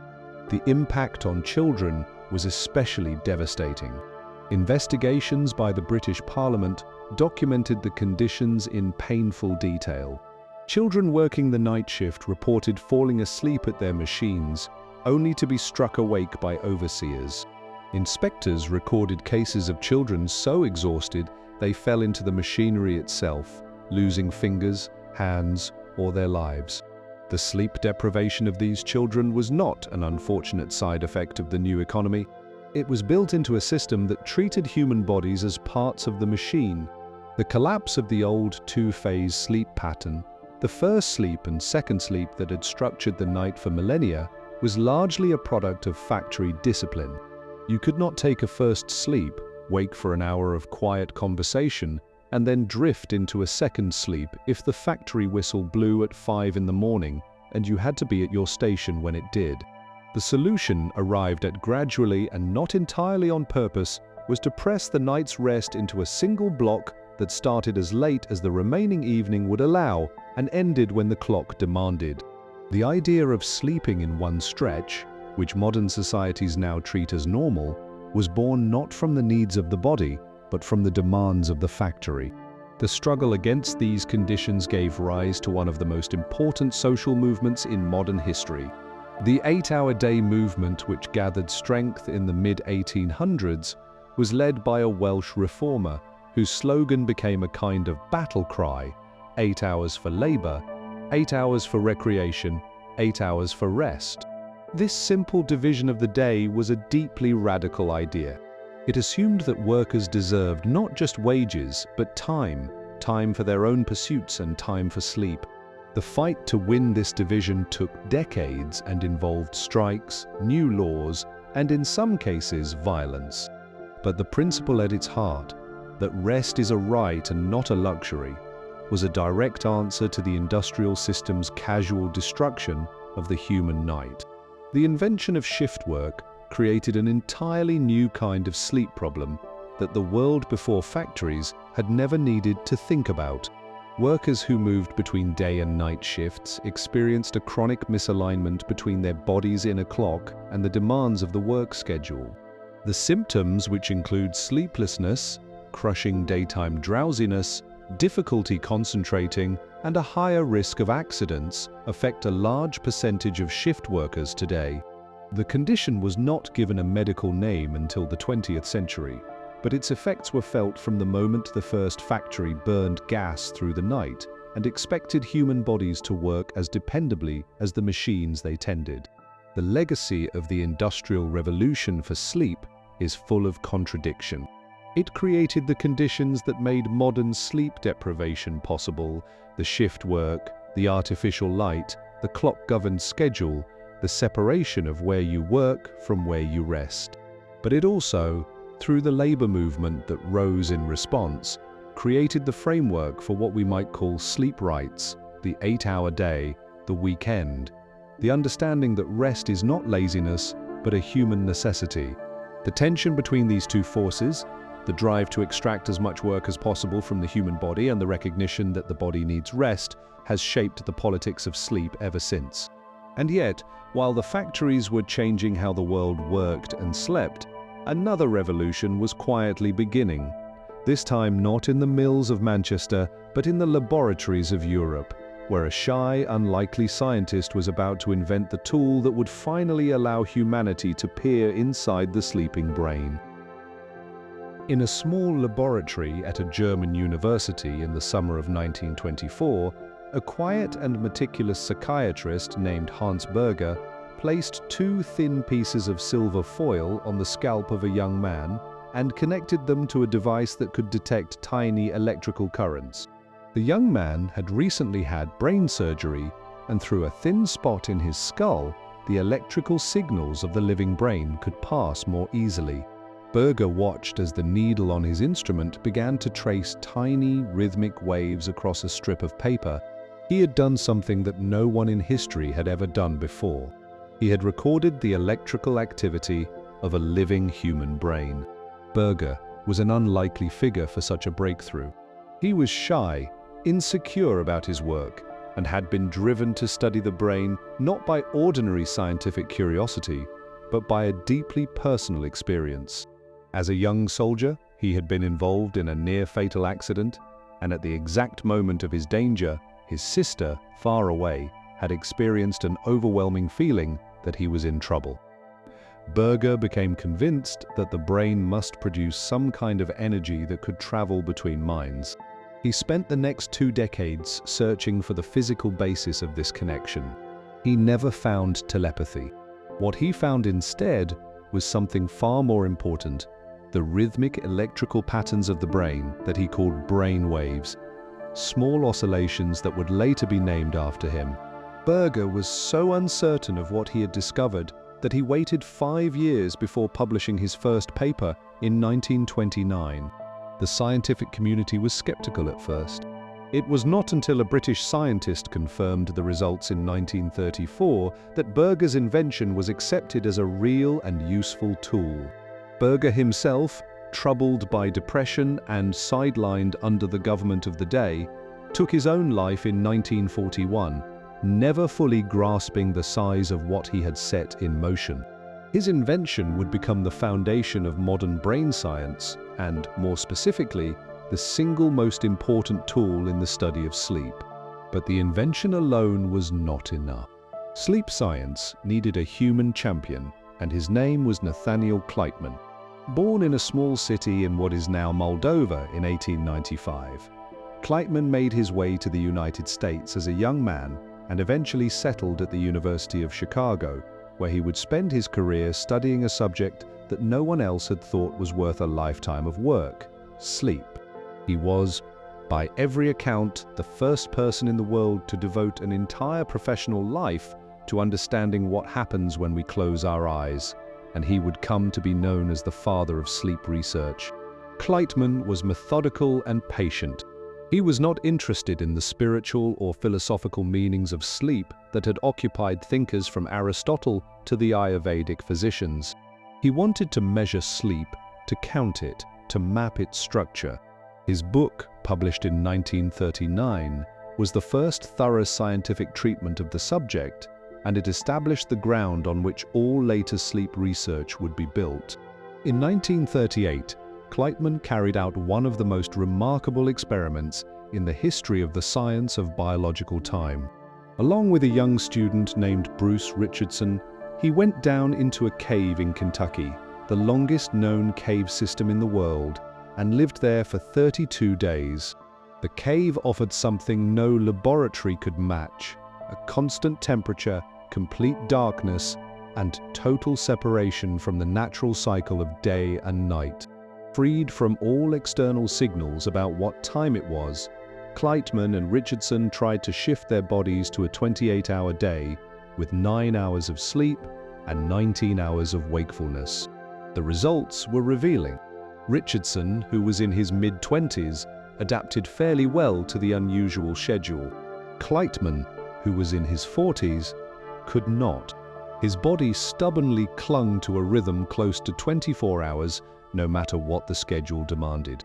The experiment was the first clear demonstration that the human body carries its own internal clock, a time-keeping system that runs even when every outside clue about the time of day has been removed. Kleitman believed the difference between his experience and his students was a matter of age, a guess that later research on how the body's clock becomes less flexible with age has largely confirmed. The years that followed saw the slow development of the tools and methods that would turn sleep from a curiosity into a real science. The application of Berger's invention to sleeping subjects allowed researchers to see for the first time that the sleeping brain was not simply switched off. It was producing complex and changing patterns of electrical activity that shifted in an organized way across the night. Sleep, it became clear, was not a single state, but a moving, structured process with its own inner architecture. An important French scientist had laid some of the groundwork with a book published in 1913 that gathered everything then known about the body during sleep and proposed that a kind of chemical substance built up in the brain during the day and was cleared away during rest. His idea was ahead of its time, anticipating by decades the discovery of the specific substances that accumulate during wakefulness and create the pressure to sleep. By the early 1950s, the stage was set for a discovery that would change everything. Kleitman's laboratory at the University of Chicago was equipped with the best available instruments. His students were trained in the painstaking work of watching sleeping subjects through the night, hour after hour, watching the ink traces roll across paper and noting every shift in pattern. Among those students was a young, intense, and somewhat difficult man named Eugene Aserinsky, who was about to notice something that neither he nor anyone else had ever expected, something that would reveal an entire secret world hidden inside the sleeping brain. And that discovery is where we are headed next. Eugene Aserinsky was not having a good time. He had arrived at the University of Chicago in 1950 with a wife, a young son, and very little money. His advisor, Nathaniel Kleitman, was demanding and exacting. His first research project, watching the blinking patterns of sleeping babies, was tedious and seemed to be leading nowhere. The equipment in Kleitman's laboratory was old and unreliable. By his own later account, Aserinsky was frustrated, broke, and close to giving up. But sometime in late 1951 or early 1952, while watching his sleeping 8-year-old son Armand Aserinsky noticed something strange.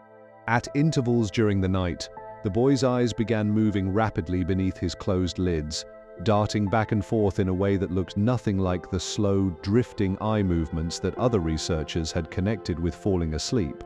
At the same time, the readings from the brain showed a pattern of activity that looked almost like wakefulness, fast and busy, completely different from the slow, rolling waves of deep sleep. And yet the boy was undeniably asleep, his body relaxed and still. Aserinsky was confused. His first thought was that the equipment was broken. The old instruments were known to produce false readings. He checked every component, replaced parts, and ran the experiment again, this time with adult subjects. The result was the same. At roughly 90-minute intervals through the night, sleeping people entered a state marked by rapid darting of the eyes, increased brain activity, a faster heartbeat, and uneven breathing. When woken during these episodes, the subjects almost always reported vivid, story-like dreams. When woken at other times, they rarely reported dreaming at all. Aserinsky brought his findings to Kleitman, who was skeptical at first. Kleitman had spent decades studying sleep and had never seen anything like what Aserinsky was describing. But Kleitman was a scientist, and when he reviewed the data and repeated the experiments himself, he recognized what he was looking at. In September of 1953, the two published a short paper in a leading science journal describing regularly occurring periods of rapid eye movement during sleep, connected to particular brain patterns and to dreaming. The paper was just 2 pages long. It described one of the most important discoveries in the history of brain science. The discovery shattered the existing picture of what sleep was. Before 1953, most people, including most scientists, thought of sleep as a passive state, a shutdown of the brain, like turning off a machine. What Aserinsky and Kleitman had found was that the brain did not simply turn off during sleep. It entered a distinct state of its own, as active and as complex as wakefulness, marked by rapid eye movements, vivid mental experiences, emotional stirring, and a near-total paralysis of the body's muscles. The sleeping brain was not resting. It was doing something elaborate and structured, something that appeared to be essential, though what exactly it was doing and why would take decades to unravel. The relationship between the two discoverers in the years that followed was complicated. Aserinsky felt that Kleitman had played a smaller role than the shared credit suggested. Kleitman seemed to view the discovery as a product of his laboratory and his guidance, with Aserinsky as a talented but difficult student. The question of who deserved what share of the credit has never been fully settled, though the scientific world recognizes both of them together. The person who would build most upon their discovery was neither Aserinsky nor Kleitman, but a young medical student named William Dement, who came to Kleitman's laboratory in the early 1950s and became the first person to carefully map the full structure of human sleep across entire nights. Working with improved equipment, Dement identified and described the distinct stages of sleep: the light transitional phase at the start, a second stage marked by specific brain patterns that help process memories, a deep phase of slow, powerful waves, the deepest and most restorative stage, and the rapid eye movement phase where dreaming occurred. He showed that these stages did not happen at random but cycled in a predictable pattern, roughly every 90 minutes, with the balance shifting across the night. Deep sleep dominated the early hours. The dreaming stage dominated the later hours. The structure was remarkably consistent from person to person and from night to night. Dement would go on to open what is believed to be the first medical center dedicated entirely to treating sleep problems at Stanford University in 1970. He helped found the main professional organization for sleep medicine. He spent the rest of his long career teaching, warning, and pleading with anyone who would listen that the modern world was dangerously short on sleep. His undergraduate course at Stanford, which he taught for decades, enrolled some 20,000 students over its lifetime. He died in 2020 at the age of 91, having spent nearly 7 decades trying to convince a culture that celebrated sleeplessness that sleep was not optional. The discovery of the rapid eye movement phase opened the door to an entirely new understanding of the sleeping mind. It showed that sleep was not one thing but at least 2 things: a quieter phase in which the brain seemed to rest and repair, and an active phase in which the brain was as busy as it was during the day, generating the vivid inner experiences we call dreams. The relationship between these 2 states, the purpose of each, and the consequences of losing one or the other would become the central questions of sleep science for the next half-century. And it all began with a struggling graduate student, a piece of temperamental equipment, and a sleeping child whose eyes, beneath their closed lids, were moving in ways that no one had ever thought to notice before. Now, let us look more closely at what those scientists discovered when they mapped the full landscape of a single night's sleep, because the architecture they found was more structured, more beautiful, and more purposeful than anyone had imagined. In a sleep laboratory in the 1960s, a volunteer lies on a narrow bed in a small dark room. Thin wires are attached to her scalp, her face, her chin, and her chest, trailing back to a machine in the next room where a technician sits watching. As the volunteer falls asleep, pens begin to trace lines across a slowly unrolling scroll of paper. The lines are the voice of the sleeping brain, translated into ink, and over the course of the night, they will tell a story of extraordinary order and beauty, a structured pattern of brain activity that repeats, with small variations, roughly every 90 minutes from the moment she falls asleep until the moment she wakes. This is the architecture of a night's sleep, the repeating pattern of stages that researchers mapped through the 1950s and 60s that was formally organized into a standard system in 1968, and that sleep scientists have been studying and refining ever since.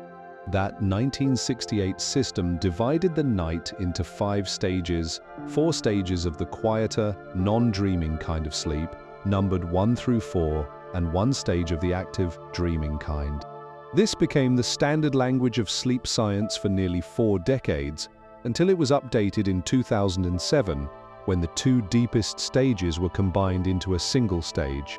The journey into sleep begins with the lightest phase, a brief doorway lasting only a few minutes. The brain's relaxed waking rhythms begin to slow and break apart, replaced by the gentler waves of light sleep. The muscles loosen, the eyes drift. Awareness starts to dissolve, though the sleeper can be woken easily and may not even realize they have been asleep. This is the twilight space where fleeting images, loose thoughts, and the sudden sensation of falling can produce that familiar jerk, a startle that briefly pulls the sleeper back to the surface before they drift off again. The second stage is the first stage of true sleep, and it accounts for roughly half of a healthy adult's total sleep time. The brain produces two distinctive patterns here. One is a brief burst of rapid activity, a little cluster of fast waves that scientists believe plays a role in moving information from short-term memory into long-term storage. The other is a large, sharp wave that seems to act as a kind of gatekeeper, quieting the brain's response to outside sounds so that the sleeper is not woken by every noise in the room. These two patterns work together, one helping the brain learn and the other helping it stay asleep while learning happens. The deepest phase of sleep, the one that feels hardest to wake from, is dominated by great slow waves that roll across the brain in broad, powerful swells. This is the most restorative part of the night. The body's activity slows, the heart beats more gently, blood pressure falls. The body releases its largest burst of growth-promoting substances, driving the repair of tissues, the strengthening of the body's defenses, and the storing of important memories. Waking someone from this deep sleep is difficult, and those who are woken often feel confused and disoriented for several minutes. This deep sleep is concentrated in the first third of the night. Each time the cycle repeats, there is a little less of it, as though the body front-loads its most important repair work. Then comes the dreaming stage, the most mysterious part of the night, arriving about 70 to 100 minutes after sleep begins. The brain's electrical activity suddenly shifts to a pattern that closely resembles being awake, fast, busy, and complex. The eyes dart rapidly beneath closed lids.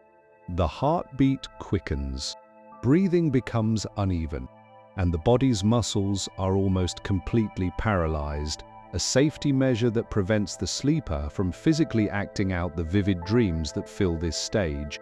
The dreaming periods grow longer as the night goes on. The first one may last only 10 or 15 minutes.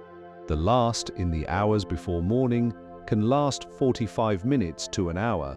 The cycling between the quieter phases and the dreaming phase is one of the most consistent patterns in all of human biology. The average cycle, from the beginning of light sleep through the end of a dreaming period, lasts about 90 minutes, though the first cycle is usually shorter and later ones are longer. A typical night contains 4 to 6 complete cycles. The makeup of each cycle shifts as the night progresses, the early ones heavy with deep, restorative sleep, the later ones dominated by the dreaming stage. This means that the body's physical repair work is accomplished mostly in the first few hours, while the brain's work of processing emotions, sorting memories, and generating dreams is concentrated in the final hours before waking. This has a practical consequence that most people never think about. Cutting your sleep short by an hour or two does not remove an equal amount of every stage. It mainly removes dreaming sleep, the stage that fills the last portion of the night. A person who sleeps 6 hours instead of 8 loses relatively little deep sleep, but may lose a large portion of the stage associated with emotional balance, creative thinking, and the storing of what was learned during the day. The architecture of sleep also changes dramatically across a lifetime. Newborn babies spend about half their sleep in the dreaming stage, compared to roughly a quarter for adults.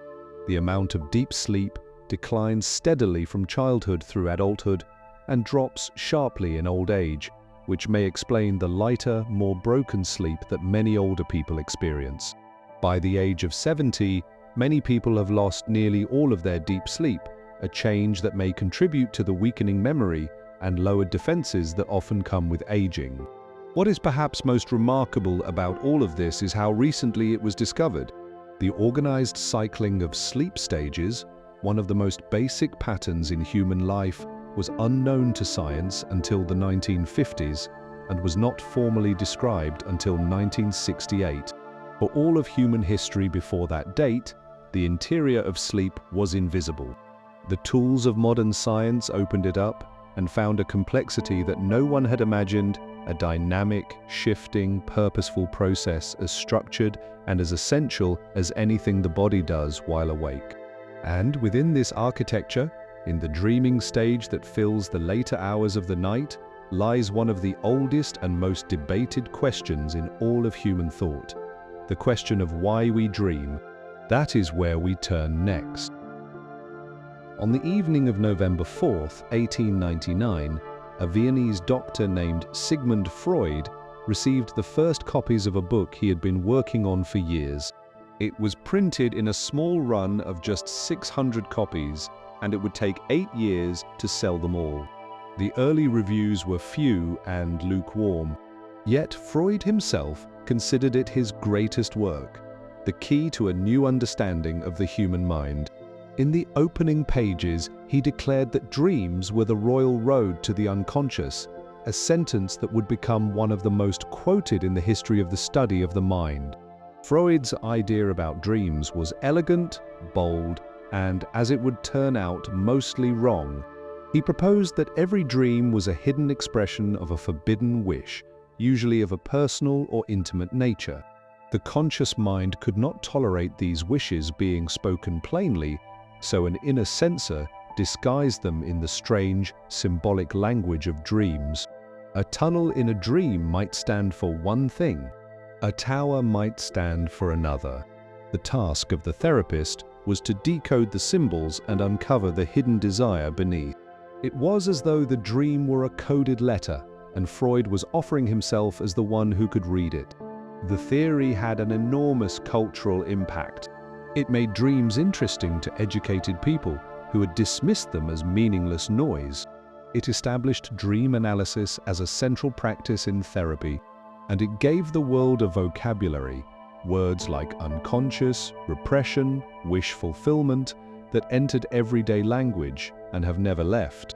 But as a scientific account of why humans dream, the theory had a serious flaw. It could not be tested. Any dream could be interpreted as a hidden wish, and any objection could be dismissed as resistance. It was a beautiful explanation that could account for everything and predict nothing. The scientific challenge to Freud came 78 years later, from a laboratory at Harvard. In 1977, 2 researchers proposed a completely different explanation for dreams. Their idea, which they called the activation synthesis hypothesis, held that dreams were not disguised messages from hidden parts of the mind. They were the brain's attempt to make sense of random electrical activity generated deep in the brainstem during the dreaming stage of sleep. The mechanism they described was based on the chemistry of the brain.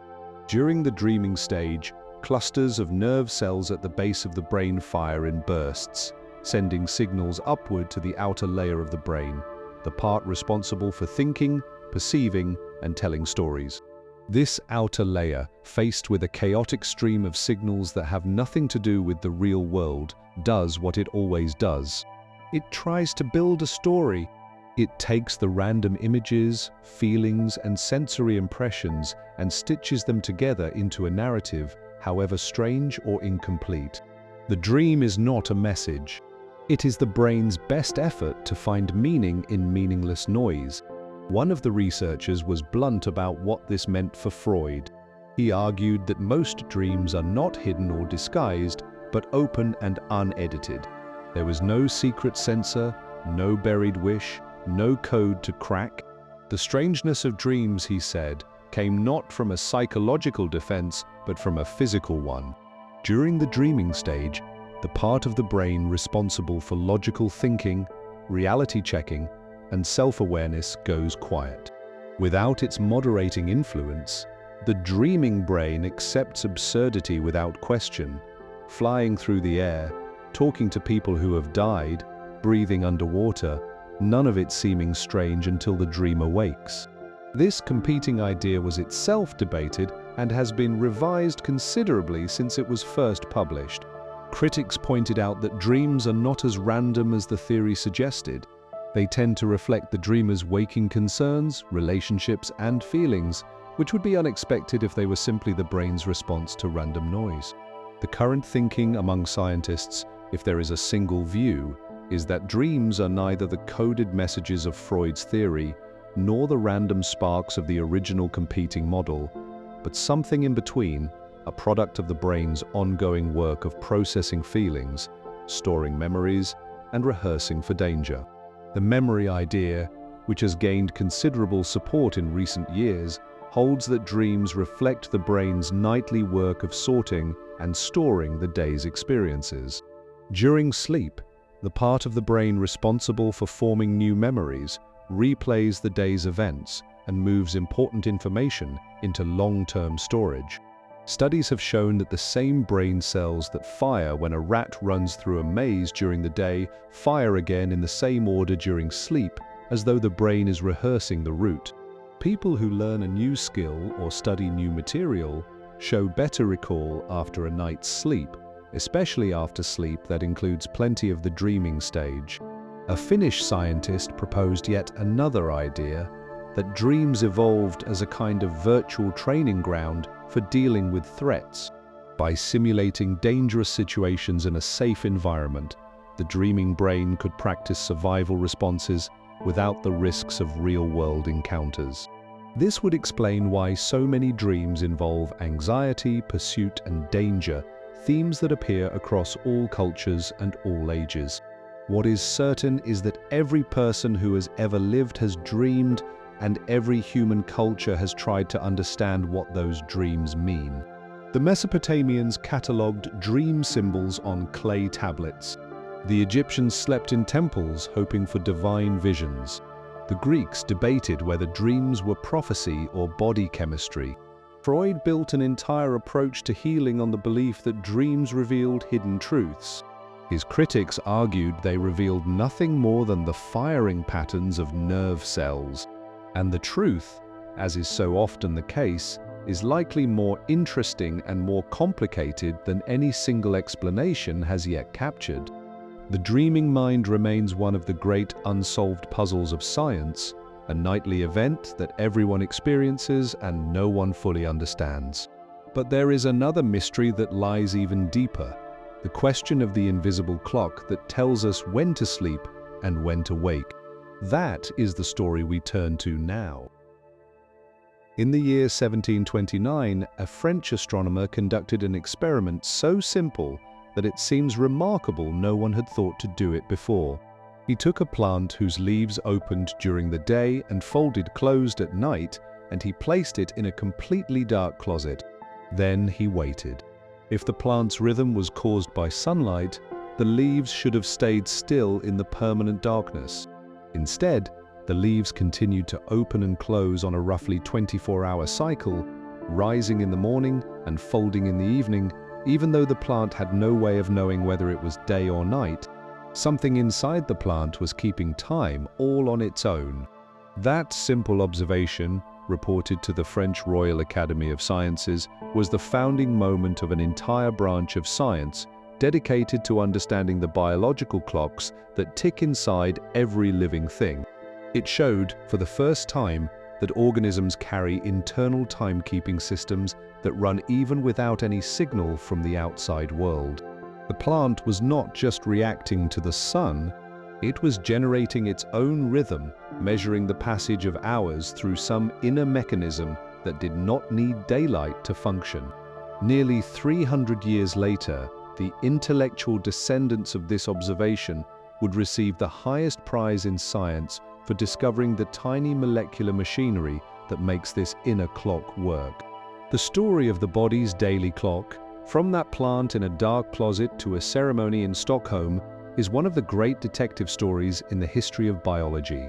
The word used to describe these roughly 24-hour rhythms was not invented until 1959, when a scientist combined two Latin words meaning about and day. But the thing itself had been noticed and wondered about for centuries before it had a name.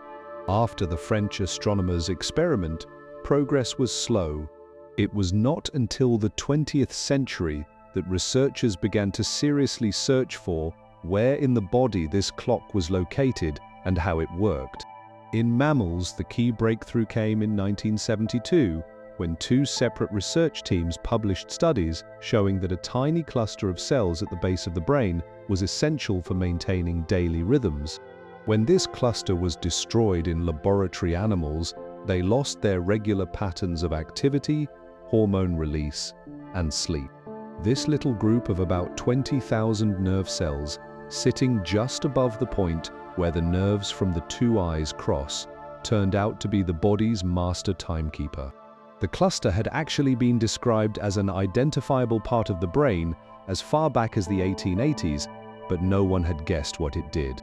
It was just one small group of cells among many in the region of the brain that regulates basic things like temperature, hunger, and thirst. The 1972 discoveries revealed that this unremarkable little structure was the central pacemaker that kept the body's rhythms in step with the outside world. Later experiments showed that transplanting tissue from this cluster between animals could actually transfer the donor's daily rhythm to the recipient, proving that the clock lived within the cells themselves, not in the wiring between them. How light information reaches this master clock was itself a discovery of real importance. In the early 2000s, researchers found a special class of cells in the eye that have nothing to do with seeing in the ordinary sense. These cells contain a substance that is particularly sensitive to the blue tones in light. When this substance detects blue light, it sends signals directly to the brain's master clock along a dedicated pathway. This is the mechanism by which the rising sun resets the inner clock each morning. And it is also the mechanism by which the blue glow of a phone screen disrupts the clock each evening. The inner workings of the clock itself were revealed through a series of elegant experiments that began in the 1970s and reached their peak with the awarding of the Nobel Prize in 2017. Working with tiny fruit flies, 3 researchers identified the genes and proteins that form the clockwork. The key mechanism is a kind of feedback loop.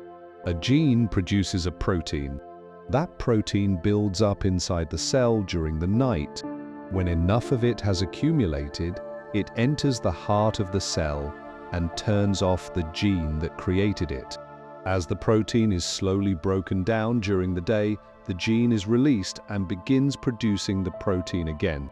This cycle of building, accumulating, suppressing, and breaking down takes approximately 24 hours, providing a molecular pendulum that drives the daily rhythm.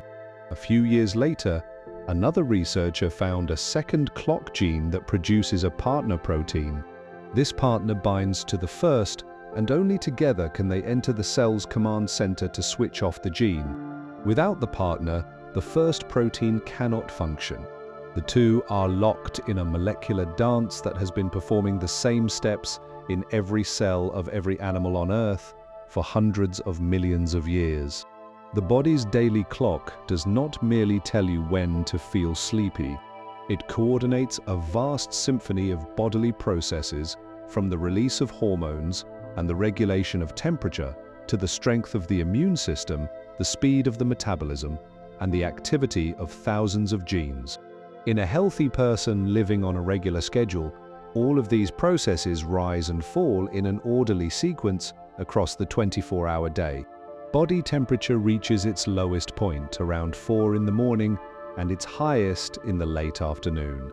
The body's natural sleep signal begins to rise in the evening, peaks in the middle of the night, and drops to almost nothing by morning. The hormone that prepares you for the challenges of the day surges in the early morning hours. When this careful coordination is disrupted, as it is in jet lag, night shift work, or long-term sleep loss, the consequences reach far beyond tiredness. Shift workers have higher rates of heart disease, diabetes, weight gain, depression, and certain forms of cancer.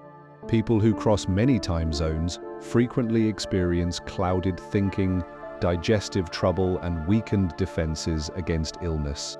Even the small disruption of shifting the clocks by a single hour, as many countries do twice a year, has been linked to measurable increases in heart attacks, traffic accidents, and injuries in the workplace in the days that follow.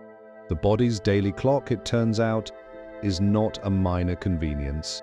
It is one of the fundamental organizing principles of biological life, as important to health as food, exercise, or rest itself. And the modern world, with its ever-present artificial light, its 24-hour economy, and its screens glowing in every bedroom, is quietly and relentlessly working against it. But now let us turn from the machinery of healthy sleep to the long and often painful history of what happens when sleep goes wrong, because the story of sleep disorders is as old as sleep itself. On the night of May 23, 1987, a 23-year-old man in Toronto got out of bed, walked to his car, and drove more than 20 kilometers across the city to the home of his wife's parents. There, still asleep, he committed a terrible act of violence, attacking both of them. His mother-in-law did not survive. His father-in-law, badly injured, did. The young man then drove to a nearby police station and said in a tone of what seemed like genuine confusion that he thought he had just killed 2 people. His hands were bleeding so badly that the tendons in his fingers were cut through, yet he had felt no pain. Medical experts examined him and reached a conclusion that shocked the world. He had been sleepwalking the entire time. His conscious mind had been entirely absent. He was put on trial for murder, found not guilty, and the highest court in Canada upheld the ruling, establishing one of the most extraordinary legal decisions in modern history. The case was sensational, but sleepwalking itself was nothing new. The ancient Greeks described it as a recognized condition. Medieval European chronicles are filled with accounts of people walking, eating, and even fighting in their sleep. What makes sleepwalking so troubling and so legally difficult is that it happens during the very deepest stage of sleep, when the brain's higher thinking abilities are completely offline. The sleepwalker moves through the world without awareness, without memory, and without the ability to form an intention. They are, in every meaningful sense, not present. The body acts on its own, performing complex sequences of behavior that the conscious mind neither starts nor remembers. Sleepwalking is just one of more than 80 distinct sleep disorders recognized by modern medicine, and the history of these conditions stretches back to the very earliest civilizations. The ancient Egyptians, whose medical writings are among the oldest surviving in the world, described treatments for what we would now call insomnia. A medical text dating to roughly 1500 years before the Common Era contained recipes for sleeping draughts made from the poppy plant, a remedy so effective that it would remain the main treatment for sleeplessness for the next 3,000 years. In ancient Greece, Hippocrates offered what may be the first medical description of sleeplessness as a bodily disorder rather than a spiritual affliction. He attributed it to an imbalance of the body's basic fluids, particularly too much heat or dryness in the brain, and he recommended treatments ranging from changes in diet to physical exercise to wine before bed. Aristotle went further, trying to sort the different forms of troubled sleep into categories. Neither man understood the workings of the brain, but their observations created a way of thinking about disordered sleep that would endure for centuries. The condition in which a person falls asleep suddenly and uncontrollably, sometimes collapsing to the ground in the middle of an activity, was not formally named until the late 1800s, though its symptoms had been described long before. People who experienced sudden irresistible sleep appear in medieval chronicles and in the medical writings of the Islamic Golden Age. A French physician coined a name for the condition in 1880 after studying a barrel maker who experienced overwhelming sleep attacks accompanied by sudden muscle weakness. The doctor recognized it as a distinct condition of the nervous system, not a form of laziness or moral failure. It would take another century before scientists discovered that this condition is caused by the destruction of specific brain cells that produce a chemical essential for staying awake. In most cases, the destruction is the result of the body's own defenses attacking itself, a revelation published in the year 2000 that transformed one of the most puzzling sleep disorders into something that could finally be understood. Insomnia, the most common sleep problem in the modern world, affecting anywhere from 10 to 30% of adults in any given year, has a history as long as civilization itself. Every culture that left written records described the misery of lying awake through the night. A Roman poet wrote of tossing and turning until dawn. A medieval monk complained that his inability to sleep interfered with his duties. The plays of Shakespeare are full of characters who cannot rest, from the king who envies the dreamless sleep of the lowliest sailor to the murderer who has killed sleep itself. The condition was explained differently in every age, blamed on demons in the medieval period, on nervous temperament in the age of Enlightenment, on hidden conflicts in the age of Freud, and on the chemistry of the brain in the modern era. But the suffering it caused was always the same, the desperate exhaustion of a mind that simply could not find rest. The treatments offered over the centuries were often as dangerous as the condition itself. Physicians in the Victorian era prescribed a solution of opium dissolved in alcohol, available at any pharmacy without a prescription. It worked powerfully, but created terrible dependency. A chemical compound first made in the 1830s and introduced as a sleeping agent in the 1860s was an alternative, but the difference between a dose that brought sleep and a dose that brought death was dangerously narrow. It became infamous as the substance slipped into people's drinks in criminal taverns. The condition in which breathing repeatedly stops and starts during sleep was not recognized as a medical problem until remarkably recently. A character in a famous novel by Charles Dickens, a perpetually drowsy and overweight boy, gave the condition its earliest literary image, and doctors began describing a similar pattern in the 1950s. But it was not until the 1970s and 80s that physicians understood what was happening. The airway collapses during sleep, cutting off the flow of air. The brain partially wakes to restart breathing, then the cycle repeats, sometimes dozens or hundreds of times a night. Before the condition was understood, the people who suffered from it were often dismissed as lazy or careless. Many died from heart attacks, strokes, or car crashes caused by the overwhelming drowsiness that untreated cases produce. The invention of a device that gently forces air through the nose to keep the airway open, created by an Australian doctor in 1981, transformed the lives of millions. But even today, an estimated 80% of people with moderate to severe cases remain undiagnosed. The history of sleep disorders is, in many ways, a history of misunderstanding and blame. For most of recorded history, people who could not sleep, who slept too much, who walked or talked in their sleep, who stopped breathing in their sleep, were blamed for their own suffering. It is only in the last few decades that the medical world has recognized that troubled sleep is as real, as physical, and as treatable as any other medical condition. And the road to that recognition, paved with centuries of invisible suffering, leads directly into the next chapter of our story, the long and troubled history of the sleeping pill. In a New York City emergency room on a winter night in 1957, a young woman was carried in on a stretcher, barely breathing.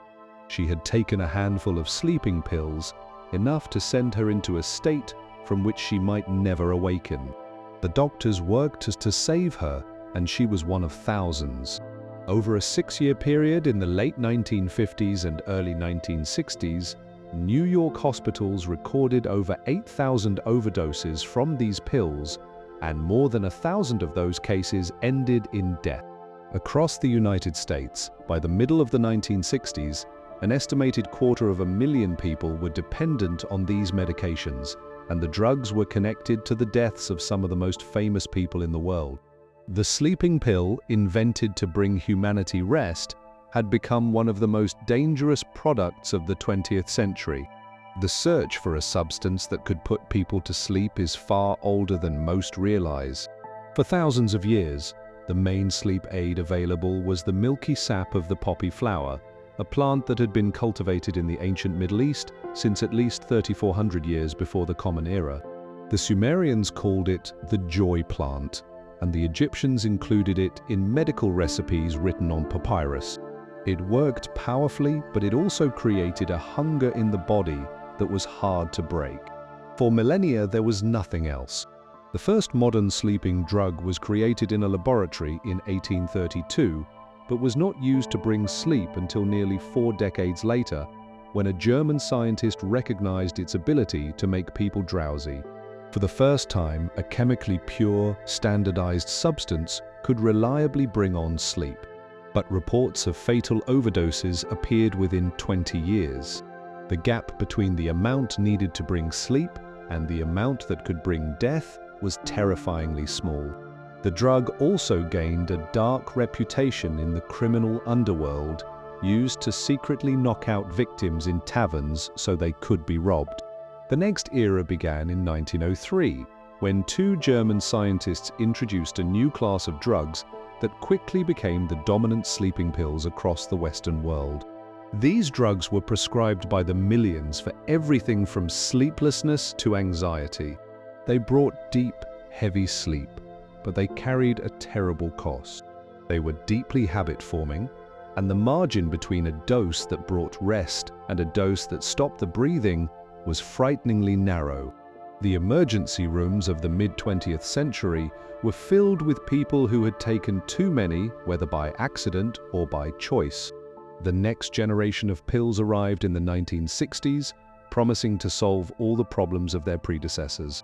The new class of drugs worked on the same calming systems in the brain, but was marketed as fundamentally safer. The marketing was spectacularly successful. One of these drugs became the most prescribed medication in the United States for an entire decade. By the late 1970s, billions of tablets were being sold every year. Doctors prescribed it for everything from trouble sleeping to the vague unease of modern life. But the promise of safety turned out to be only partially true. It took nearly 15 years before the medical world acknowledged what many patients already knew, that these drugs created their own kind of dependency. People who had taken them for as little as a month found they could not stop without experiencing withdrawal symptoms that were not merely uncomfortable, but could be medically dangerous. The realization that this supposedly safer class of pills had its own serious problems led to lawsuits, new regulations, and a growing sense that the sleeping pill industry had, once again, created a drug that fixed one problem while producing another. The most recent chapter in the story began in the late 1980s with a new class of medications designed to act on a more specific part of the brain's calming system, producing drowsiness with fewer of the broader effects of earlier drugs. One of these, which quickly became the most prescribed sleeping pill in the world, with tens of millions of prescriptions written every year in the United States alone, seemed at first to be the breakthrough the world had been waiting for. But its side effects became widely known and, in some cases, deeply alarming. People reported walking in their sleep, eating in their sleep, driving in their sleep, even making phone calls and sending messages while in a state of partial awareness from which they retained no memory upon waking. There were reports of people cooking full meals, having conversations, and engaging in complex activities, all while technically under the influence of a sleeping pill. Research suggested that dependency could develop in as little as a week, and some studies rated its habit-forming potential higher than substances commonly associated with severe addiction. The history of sleeping pills is a history of the same pattern repeated over and over. A new drug arrives with the promise that it is safer and less habit-forming than what came before. It is prescribed by the millions. Its darker side emerges slowly, and eventually it is replaced by another drug that makes the same promises. From the ancient poppy to the latest designer pill, each generation has offered the same seductive bargain: rest without effort, sleep without the conditions that make natural sleep possible. And each generation has extracted a price that was not written on the label. There is something worth pausing on here. The fact that so many people across so many centuries have turned to chemicals for sleep tells us something important. It tells us that the inability to sleep is not a modern invention, but a deeply human problem, one that has driven people to accept extraordinary risks for the simple relief of closing their eyes and finding rest. But now, let us turn to a different and darker chapter in the history of sleep, one in which rest was not sought but denied, not as a medical problem, but as a weapon of war.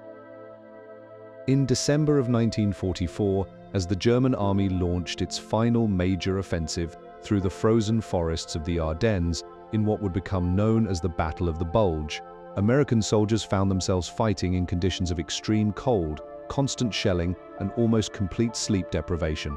Some units went 5 days without rest. Soldiers began to see things that were not there, hearing voices in the sound of explosions, losing the ability to tell friends from enemies. Officers reported that men would fall asleep standing up in their foxholes, rifles still in their hands. One sergeant described watching a fellow soldier carry on a long and detailed conversation with a tree stump, apparently believing it was his commanding officer. These men were not cowards or mentally unwell. They were experiencing the effects of prolonged sleep loss, a condition that breaks down judgment, perception, and emotional control in ways that are indistinguishable from being deeply intoxicated and, beyond a certain point, from losing touch with reality altogether. The link between sleep and war is as old as warfare itself. Every military commander in history has understood, at least from experience, that exhausted soldiers fight poorly. The ancient Chinese military thinker, who wrote about the art of strategy, advised attacking the enemy when they were weary and resting your own people before battle. Roman generals insisted on fortified camps where their soldiers could sleep in safety. The basic tension of military life has always been the same. The demands of war require people to stay awake and alert. The demands of the body require them to sleep. When these two forces collide, biology eventually wins, and the results are often catastrophic.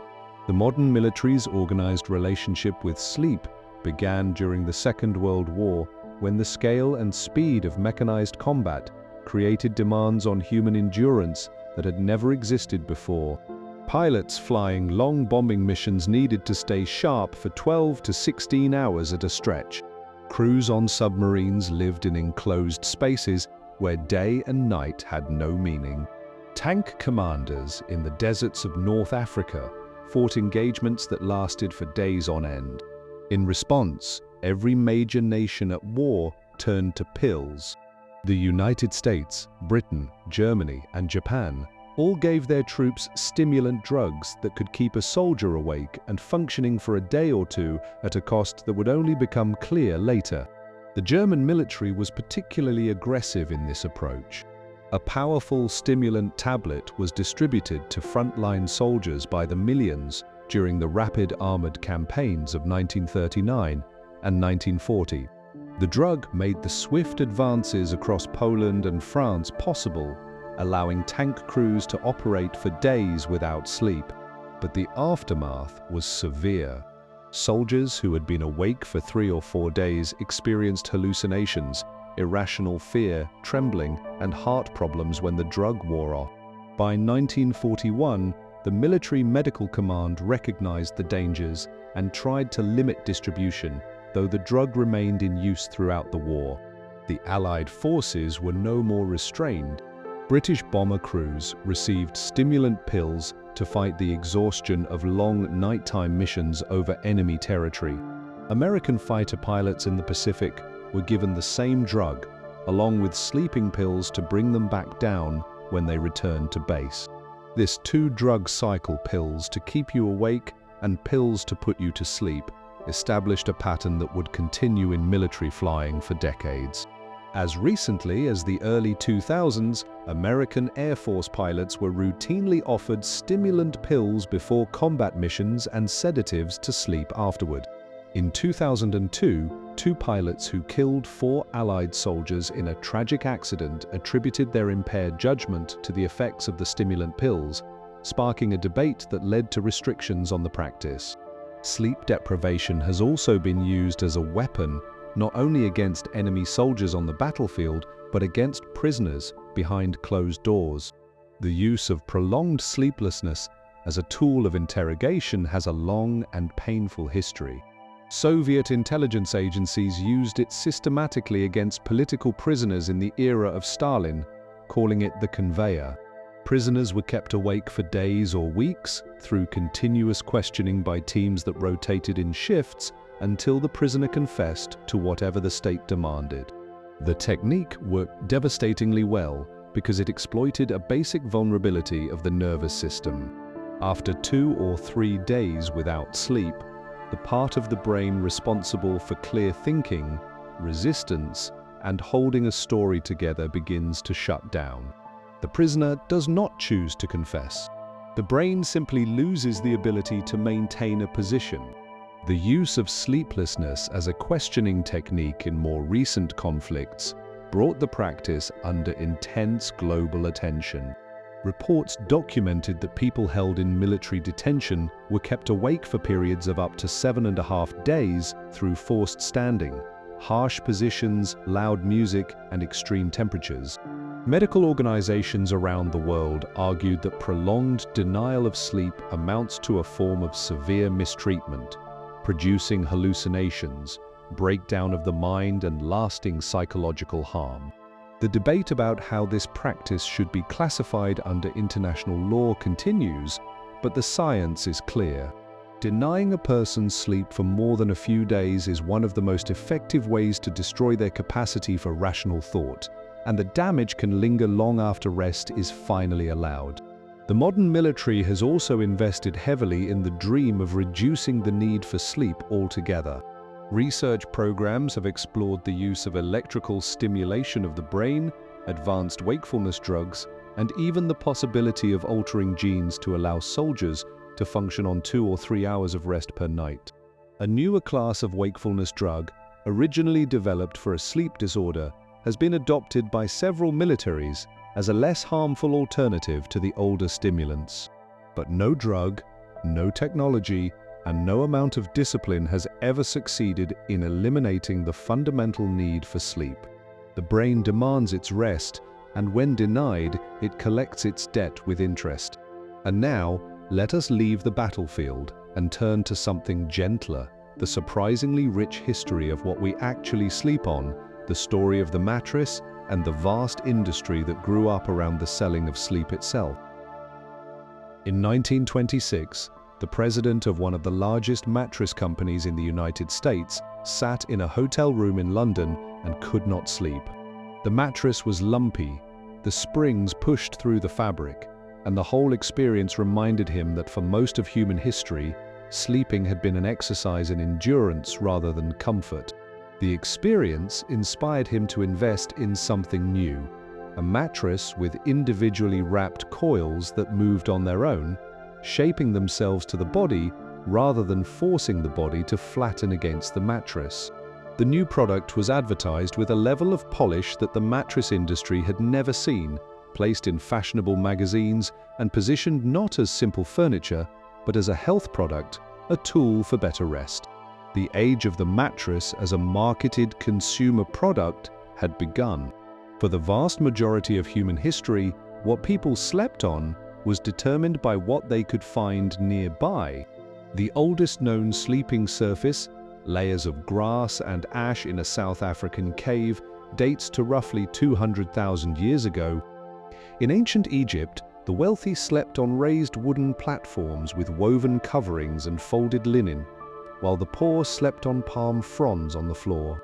The Romans developed the idea of a stuffed mattress, filling fabric sacks with wool, feathers, or straw, depending on the sleeper's means. The word mattress itself comes from an Arabic word meaning something thrown down, a reminder of the Crusaders' encounter with the Islamic tradition of cushions and mats placed on the floor. Through the medieval period, and well into the early modern era, the mattress was essentially a large bag filled with whatever was at hand. The poorest used straw, which had to be replaced regularly because it attracted insects and rotted. Those a step above used wool or horsehair. The wealthy used feathers, particularly goose down, which was light, warm, and expensive. The familiar phrase "hitting the hay" comes from the literal practice of lying down on a straw-filled mattress. The straw sack remained the standard sleeping surface for ordinary Europeans well into the 1800s. The modern mattress industry was born in the late 1800s with the development of the coiled steel spring. In 1871, a German inventor patented the first mattress with metal springs inside it. In one of history's more unfair outcomes, he died in poverty without profiting from his invention. The technology evolved quickly after that. Different styles of coils were developed, some individually wrapped, some offset, some made from a single continuous wire. By the middle of the 20th century, the spring mattress had become the standard sleeping surface across the industrialized world, produced by an industry that was growing larger and more profitable with each decade. The waterbed was perhaps the most culturally interesting mattress idea of the 20th century. A science fiction writer had imagined water-filled sleeping surfaces in his novels, but it was a design student in San Francisco in the late 1960s who created the first one that could actually be sold. His early experiments used cornstarch to thicken the water, then gelatin, before settling on simple heated water in a vinyl shell. The waterbed became a symbol of the counterculture, linked to free-spirited living and a rejection of the conventional. By the 1980s, waterbeds were a $2 billion industry, accounting for roughly 1 in 5 mattress sales. Then they faded almost as quickly as they had risen, undone by their own drawbacks. They were heavy, prone to leaking, difficult to move, and their association with an earlier decade made them seem outdated. Within 30 years, they had shrunk to a tiny fraction of the market. The late 20th century brought a far more lasting change, a type of foam that would reshape the industry. In the 1960s, engineers working for the American Space Agency developed a special kind of foam designed to absorb the impact forces experienced during flight. The material was unusual because it softened in response to body heat and pressure, molding itself precisely to the shape of whatever pressed against it. When the space agency released the material for public use in the 1980s, a Swedish company turned it into a mattress and marketed it with the irresistible story that customers were now sleeping on material originally designed for astronauts. The brand grew rapidly and established foam mattresses as a premium, scientifically flavored category in the market. The most recent shake-up came in 2014, when a new company launched a mattress that could be compressed, rolled into a box, and shipped directly to a customer's door. This model eliminated the traditional mattress showroom with its bewildering choices, pushy salespeople, and unclear pricing. The company spent heavily on digital advertising and received wide media attention, inspiring dozens of similar companies. The global mattress market, valued at over $40 billion by the early 2020s, had been transformed by the same forces of direct-to-consumer selling that were reshaping every other kind of retail.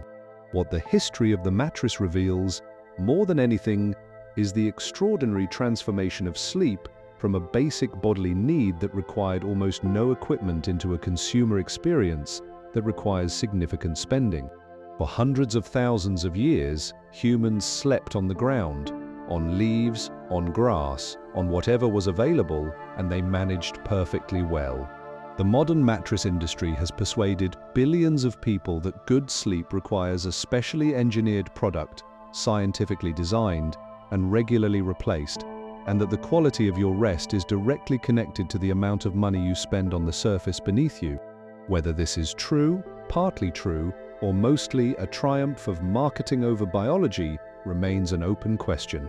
But it has made the mattress one of the most profitable consumer products in the modern world, and it has ensured that the simple act of lying down to sleep is now tangled up with commerce, technology, and worry in ways that our ancestors, resting on their beds of grass and ash, could never have imagined. And now, let us turn from the things we sleep on to a quieter and more troubling story. The story of who gets to sleep well and who does not, because the history of sleep has always been a history of inequality. In the great country houses of Victorian England, the servants slept in the attic. Not in bedrooms exactly, but in narrow rooms tucked under the sloping roof, with ceilings that prevented standing at the edges, thin mattresses on iron frames, and a single blanket that was considered enough, regardless of the season. They rose before dawn to light the fires, prepare the breakfast, and have the house warm and running before the family stirred. The family, meanwhile, slept on lower floors in spacious rooms, on canopied beds with feather mattresses warmed by fires that the servants had already lit. The difference was not merely one of comfort. It was a difference in how much sleep each group received, how well they slept, and whether they had any say in when their rest began or ended. Sleep, in Victorian England as in every other time and place, was distributed according to the same logic that distributed everything else. Those at the top got more and better, and those at the bottom got what was left. This pattern is as old as civilization itself. In ancient Rome, the wealthy slept on raised beds with cushioned surfaces in private rooms, while the enslaved slept on the kitchen floor or in the stable, taking what rest they could between the demands of their owners. In medieval Europe, the lord and lady slept in a private chamber on a feather bed, while servants slept on straw mats in the great hall, sharing the space with dogs and anyone else who needed shelter. On the plantations of the American South, enslaved people slept in cramped cabins on thin mattresses of corn husks, if they had mattresses at all, and could be woken at any hour by the demands of the person who owned them.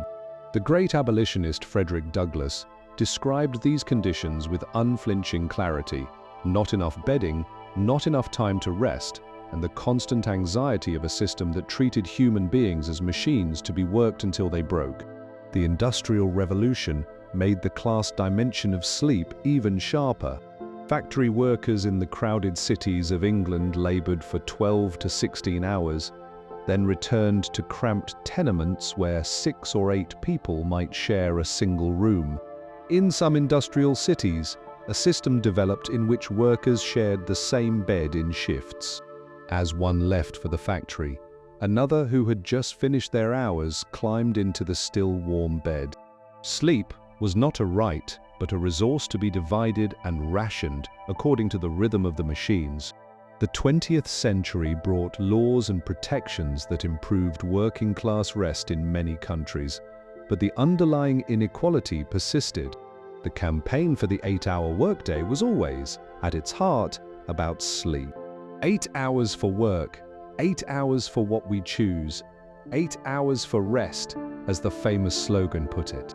But the 8 hours of rest was always more of a hope than a reality for those at the bottom of the economic ladder. Domestic workers, farm laborers, and the self-employed were usually left out of labor protections. And the rise of night shift work, which requires people to sleep during the day when their bodies are programmed to be awake, fell most heavily on those with less education and lower wages. The health consequences of shift work, including higher rates of heart disease, diabetes, weight gain, depression, and certain cancers, land most squarely on the people with the least power to avoid them. The modern numbers tell a clear and sobering story.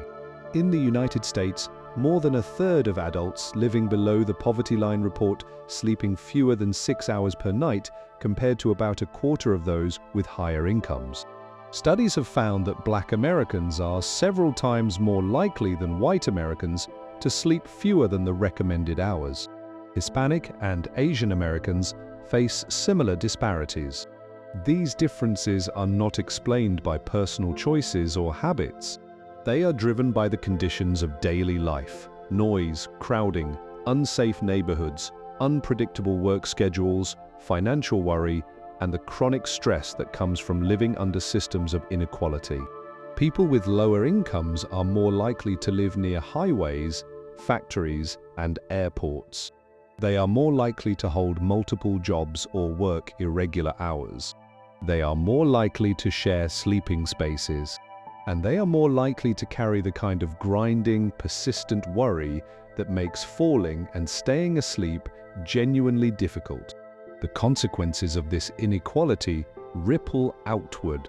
Chronic lack of sleep is not merely uncomfortable, it is a driver of serious illness.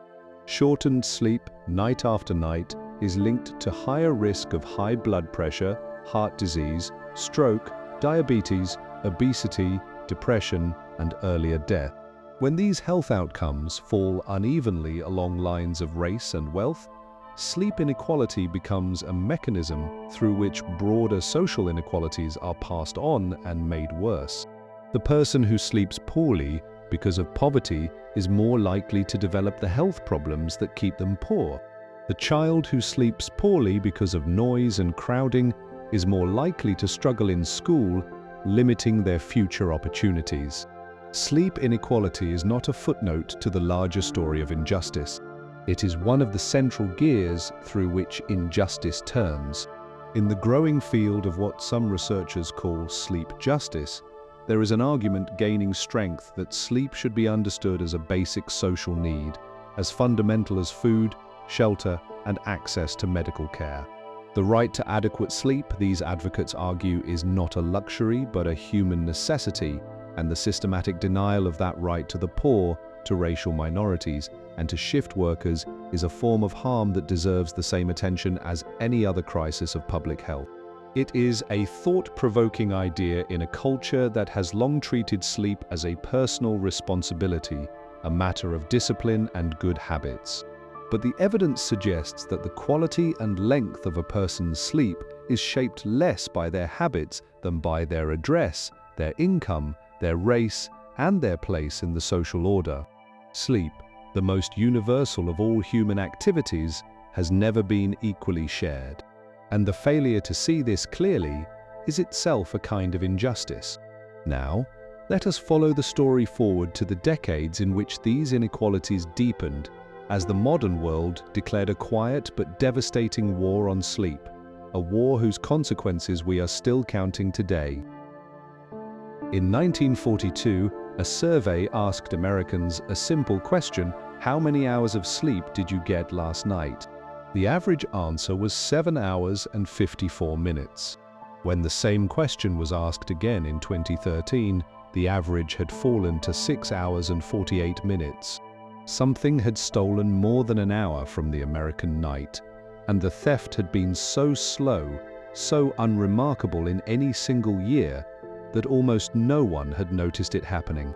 An hour may not sound like much, but across a nation of 300 million people, it represents a collective loss of 300 million hours of sleep every single night, a deficit so vast that its effects touch every corner of public health, economic life, and daily well-being. The Great Sleep Recession, as some researchers have called it, did not happen all at once.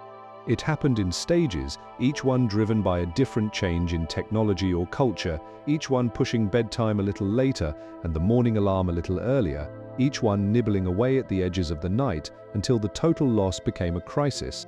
The first major blow to sleep came with the spread of television in the 1950s and 60s. Before television, the evening hours after dinner were fairly quiet. Families read, played cards, listened to the radio, or simply talked. There was little reason to stay awake past 9 or 10 at night, and most people did not. Television changed the equation.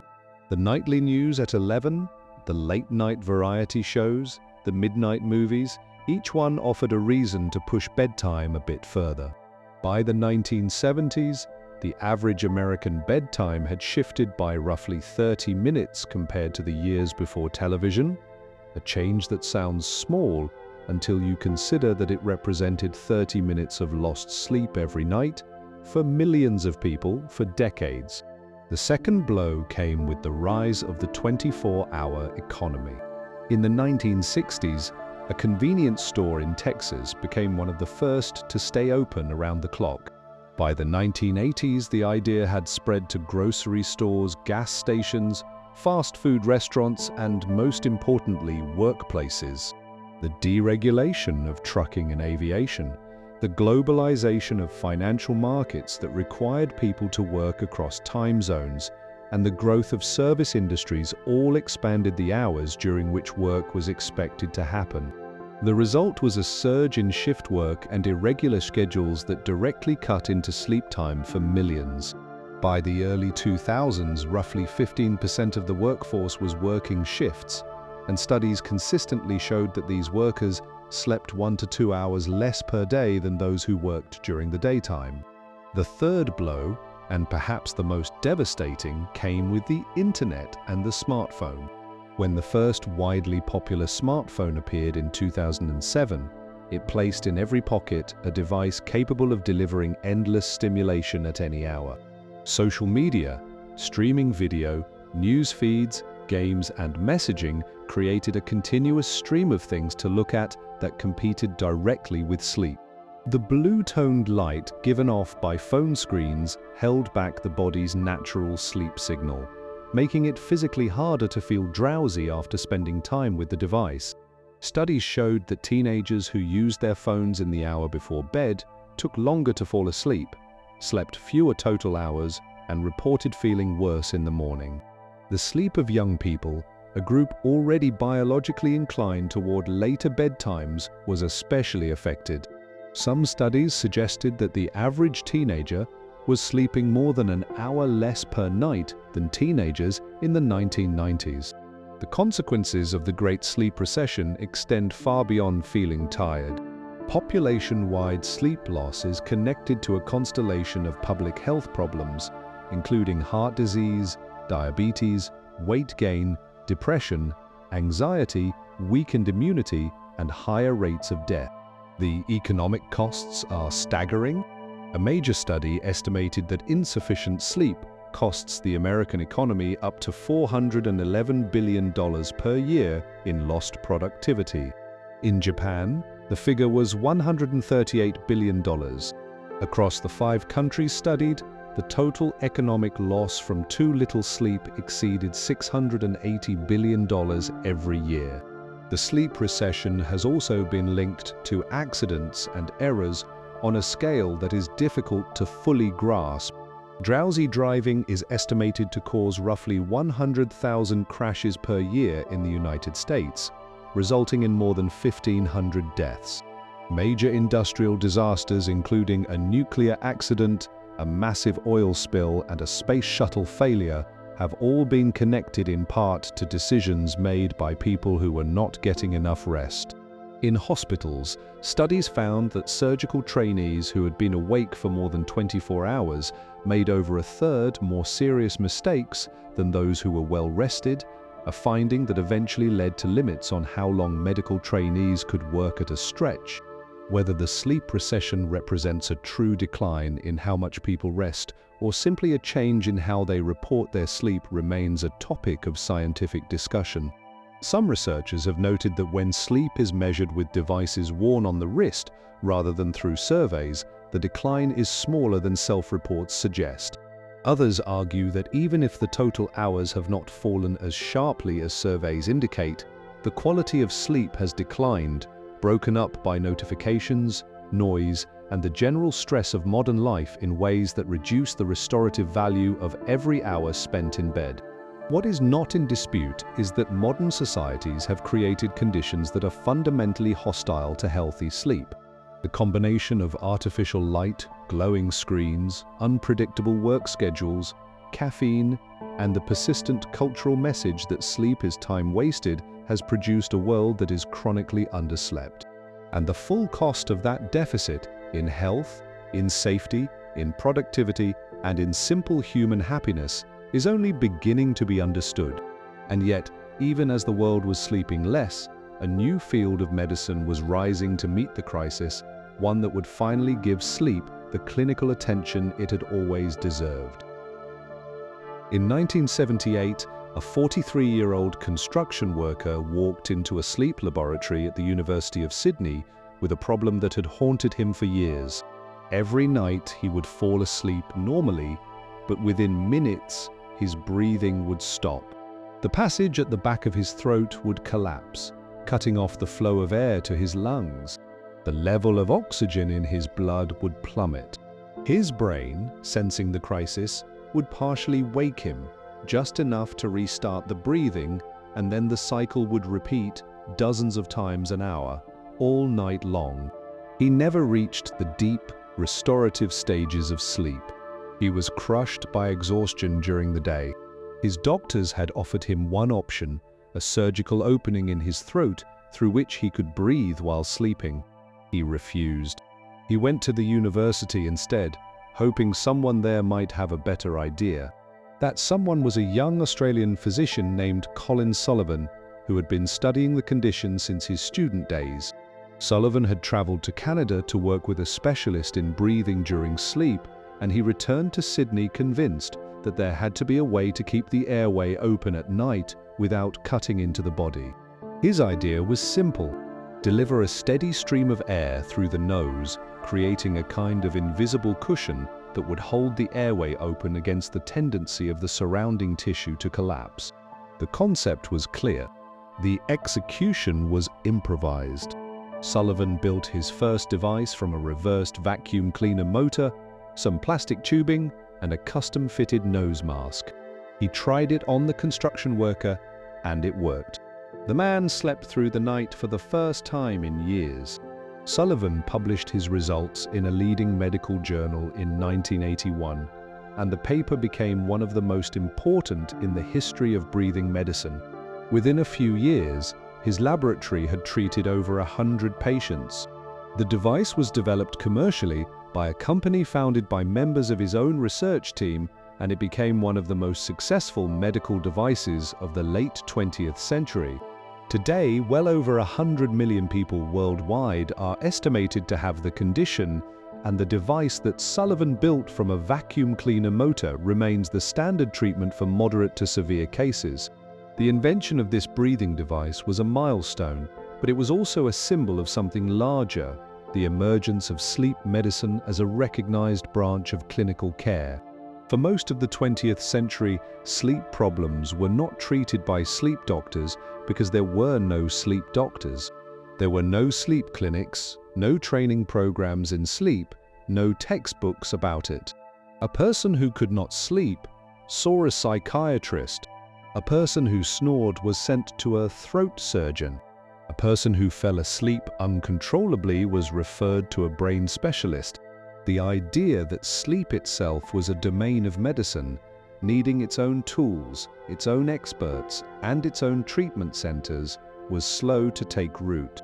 The person who did the most to plant that idea was William Dement. After his pioneering work on the stages of sleep in the 1950s and 60s, Dement had become increasingly convinced that the science of sleep needed to be connected to the treatment of sleep problems. In 1970, he opened what is widely considered the first clinical center in the world dedicated entirely to diagnosing and treating sleep disorders. The center developed a comprehensive overnight monitoring system that measured not just brain activity, but also eye movements, muscle tension, heart rate, blood oxygen, airflow, and body position. This overnight study became the standard diagnostic tool for sleep disorders and remains so today, though simpler home-based tests have been developed for certain conditions. Dement also helped found the main professional organization for sleep medicine and served as its leader for over a decade. The first official catalogue of sleep disorders, published in 1990, listed more than 80 distinct conditions, from insomnia and the sudden sleep condition to restless legs, a disorder in which the body acts out dreams, and a rare and puzzling condition in which patients sleep for up to 20 hours a day for weeks at a time. A colleague of Dement's at Stanford made equally important contributions, particularly in understanding the breathing condition that Sullivan's device was designed to treat. This colleague was among the first to recognize that the problem was not rare or limited to the severely overweight. It was a common disorder that could affect anyone, including children. His research showed that untreated cases were linked to dramatically higher risks of high blood pressure, heart attack, stroke, and car accidents. He estimated that it affected as many as 1 in 5 adults, a figure far higher than previously believed. This revised understanding transformed the condition from a medical curiosity into a public health crisis and drove the rapid expansion of sleep medicine as a field. The growth of the field in the closing decades of the 20th century was remarkable. In 1970, there was not a single accredited sleep center in the United States. By 1990, there were more than 200. By the year 2000, there were over 1,000.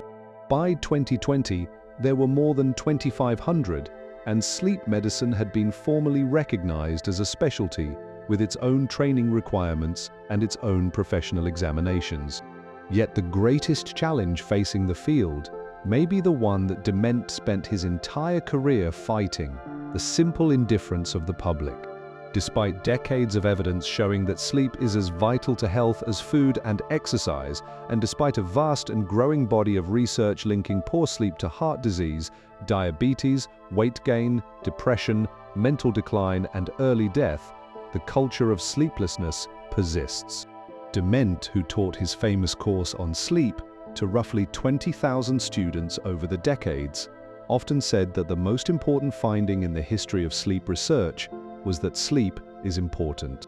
He meant it as a gentle rebuke to a world that still treated rest as optional, as a sign of weakness, as time that could always be better spent doing something else.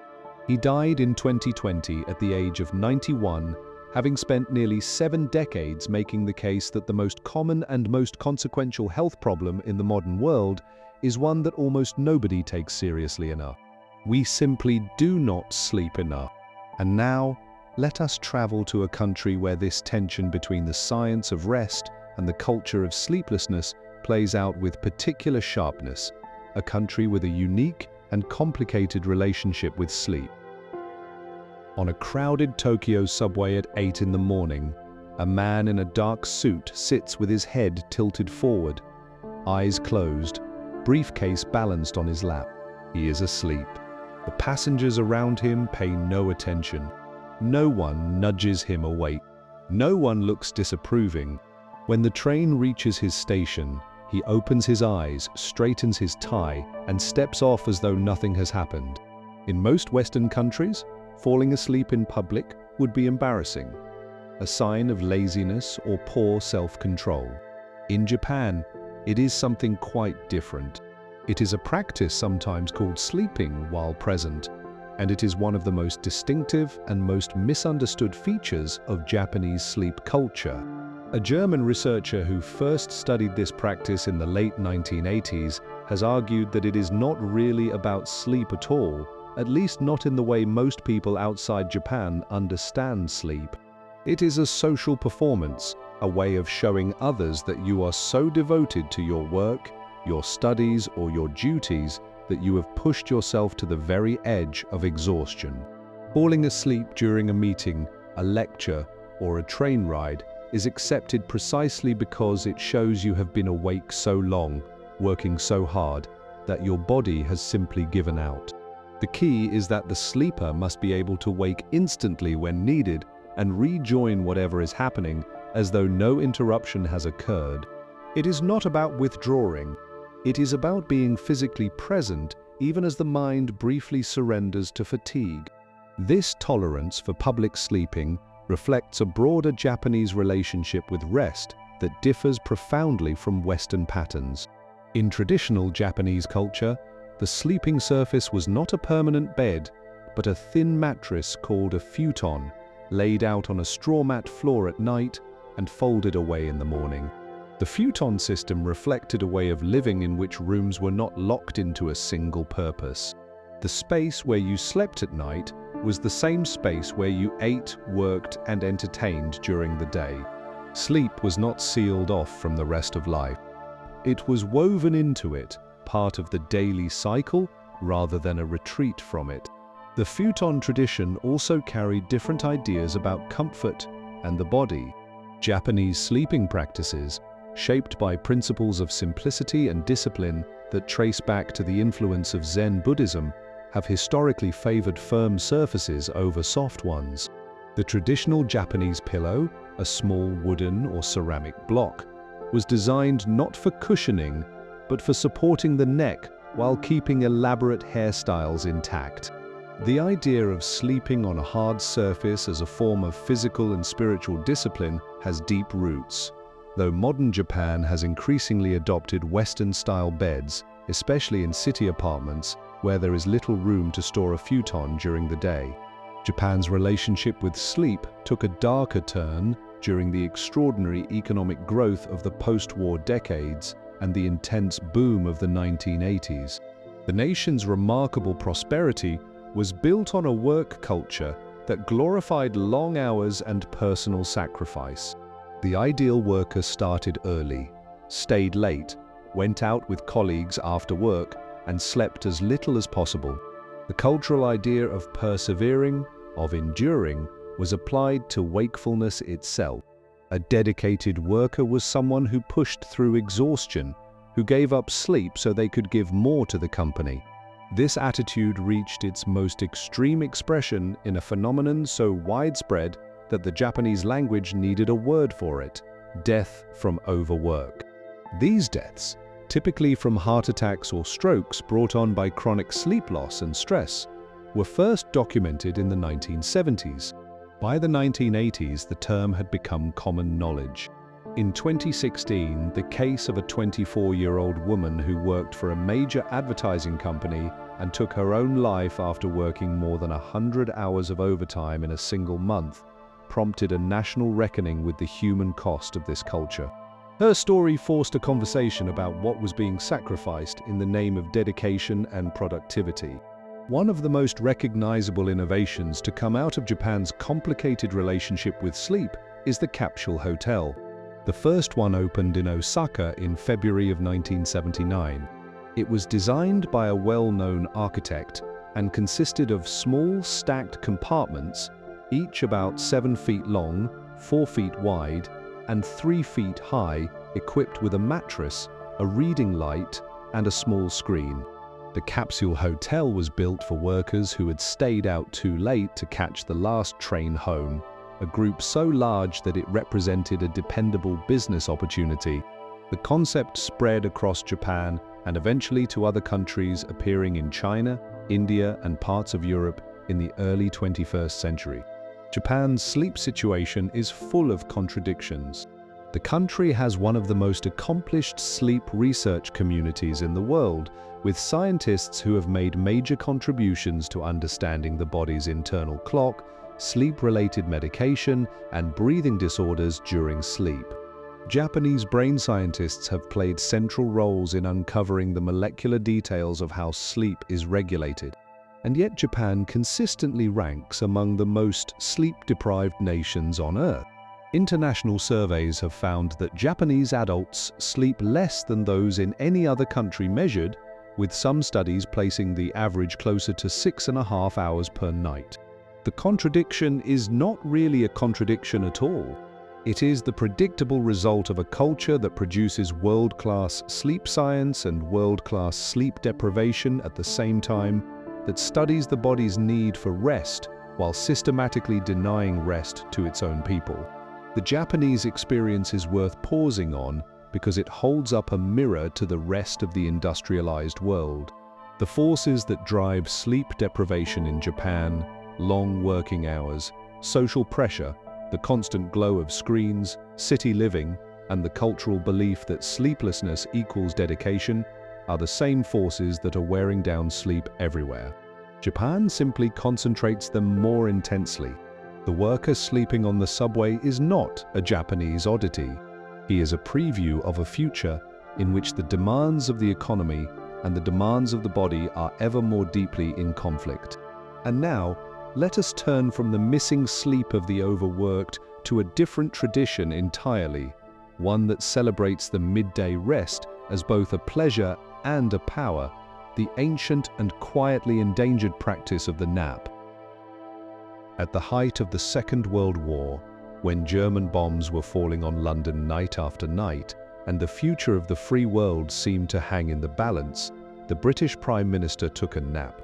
Every single day, without exception, Winston Churchill retired to his bedroom after lunch, changed into his sleeping clothes, put on a mask over his eyes, and slept for exactly 1 to 1.5 hours.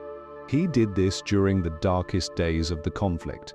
During planning sessions, during the preparation for the greatest military operation in history. His staff knew not to disturb him. Churchill believed that his daily nap was not a luxury, but the very source of his ability to work 16 or 17 hours a day at the age of 65, during the most demanding period anyone could imagine. He had picked up the habit as a young man and refined it over decades. He claimed it allowed him to get a day and a half's work done in every 24 hours, and he was characteristically plain-spoken about anyone who disagreed. Churchill was not the first powerful person to nap, nor was he the last. Napoleon was a legendary napper, able to fall asleep on the battlefield and wake refreshed minutes later. Thomas Edison, who publicly scorned sleep as a waste of time, was privately a committed napper, dozing in his laboratory throughout the day. The artist Salvador Dali developed an unusual technique, napping while holding a metal key over a plate, so that when he fell fully asleep and his hand relaxed, the clang of the key would wake him at the very edge of consciousness, a state he found creatively rich. Albert Einstein napped often. Multiple American presidents made afternoon sleep a daily practice. The midday nap is not merely the habit of exceptional individuals. It is written into the rhythms of the human body. Every person on Earth experiences a dip in alertness and energy in the early to mid-afternoon, typically between 1 and 3 in the afternoon. This dip is not caused by eating lunch, though a heavy meal can make it worse. It is produced by the body's internal clock, which creates a natural decrease in temperature and wakefulness at this time of day, regardless of whether food has been consumed. In cultures that allow a midday rest, this signal from the body is obeyed. In cultures that do not, it is fought, usually with coffee. The siesta, the formalized afternoon rest of the Mediterranean and Latin American worlds, is the most culturally rooted expression of this biological impulse. The word comes from a Latin phrase meaning the 6th hour of the day, which in the Roman way of counting corresponded to noon. The Romans practiced a midday rest that was considered important for health and clear thinking, and the custom passed through Roman culture into Spanish, Italian, Greek, and Portuguese life. In rural Spain, the siesta was traditionally a break of 2 to 3 hours in the middle of the day, during which shops closed, streets emptied, and the population retreated from the fierce afternoon heat to eat, rest, and sleep. The practice made particular sense in farming communities in southern Europe, where midday temperatures could make working outdoors dangerous, and where the long summer evenings allowed work to resume in the cooler hours of late afternoon. But the siesta is fading. The forces of global business, city living, and the 24-hour economy have steadily worn away the midday rest in the very cultures that created it. In 2006, the Spanish government announced that its offices would no longer close for a midday break, and many businesses followed. Workers who commute from the outskirts of cities cannot go home for a 2-hour lunch. International companies expect their employees in Spain, Italy, and Greece to be available during the same hours as their counterparts in London, New York, and Tokyo. The siesta, once the organizing principle of the Mediterranean day, is increasingly seen as something from the past, a luxury that the modern economy will not support. The scientific evidence, however, suggests that the siesta may not be a luxury at all.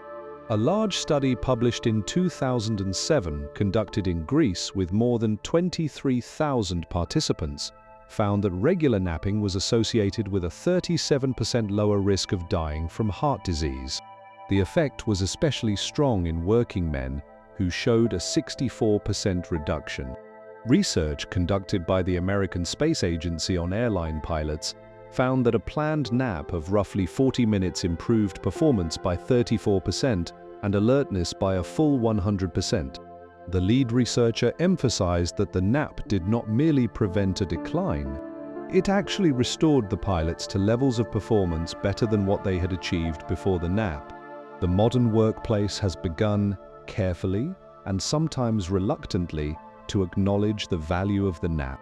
In the early 2000s, some well-known companies installed nap rooms or specially designed reclining chairs in their offices. What was initially seen as an eccentricity of the technology industry has gradually gained wider acceptance. Specially designed napping chairs have appeared in corporate offices, airports, and hospitals around the world. Some Japanese schools and companies have adopted a practice of scheduled afternoon rest as a deliberate strategy for improving focus and output. And yet, the nap remains culturally suspect in much of the industrialized world, particularly in the United States and Northern Europe, where the deep-rooted idea that productive people do not rest during the day has long framed afternoon sleep as a sign of weakness. The reluctance is so strong that many people who desperately need a nap will drink coffee instead, fighting their own biology with chemistry rather than giving in to the 15 or 20 minutes of rest that their body is quietly asking for. There is a gentle irony in this.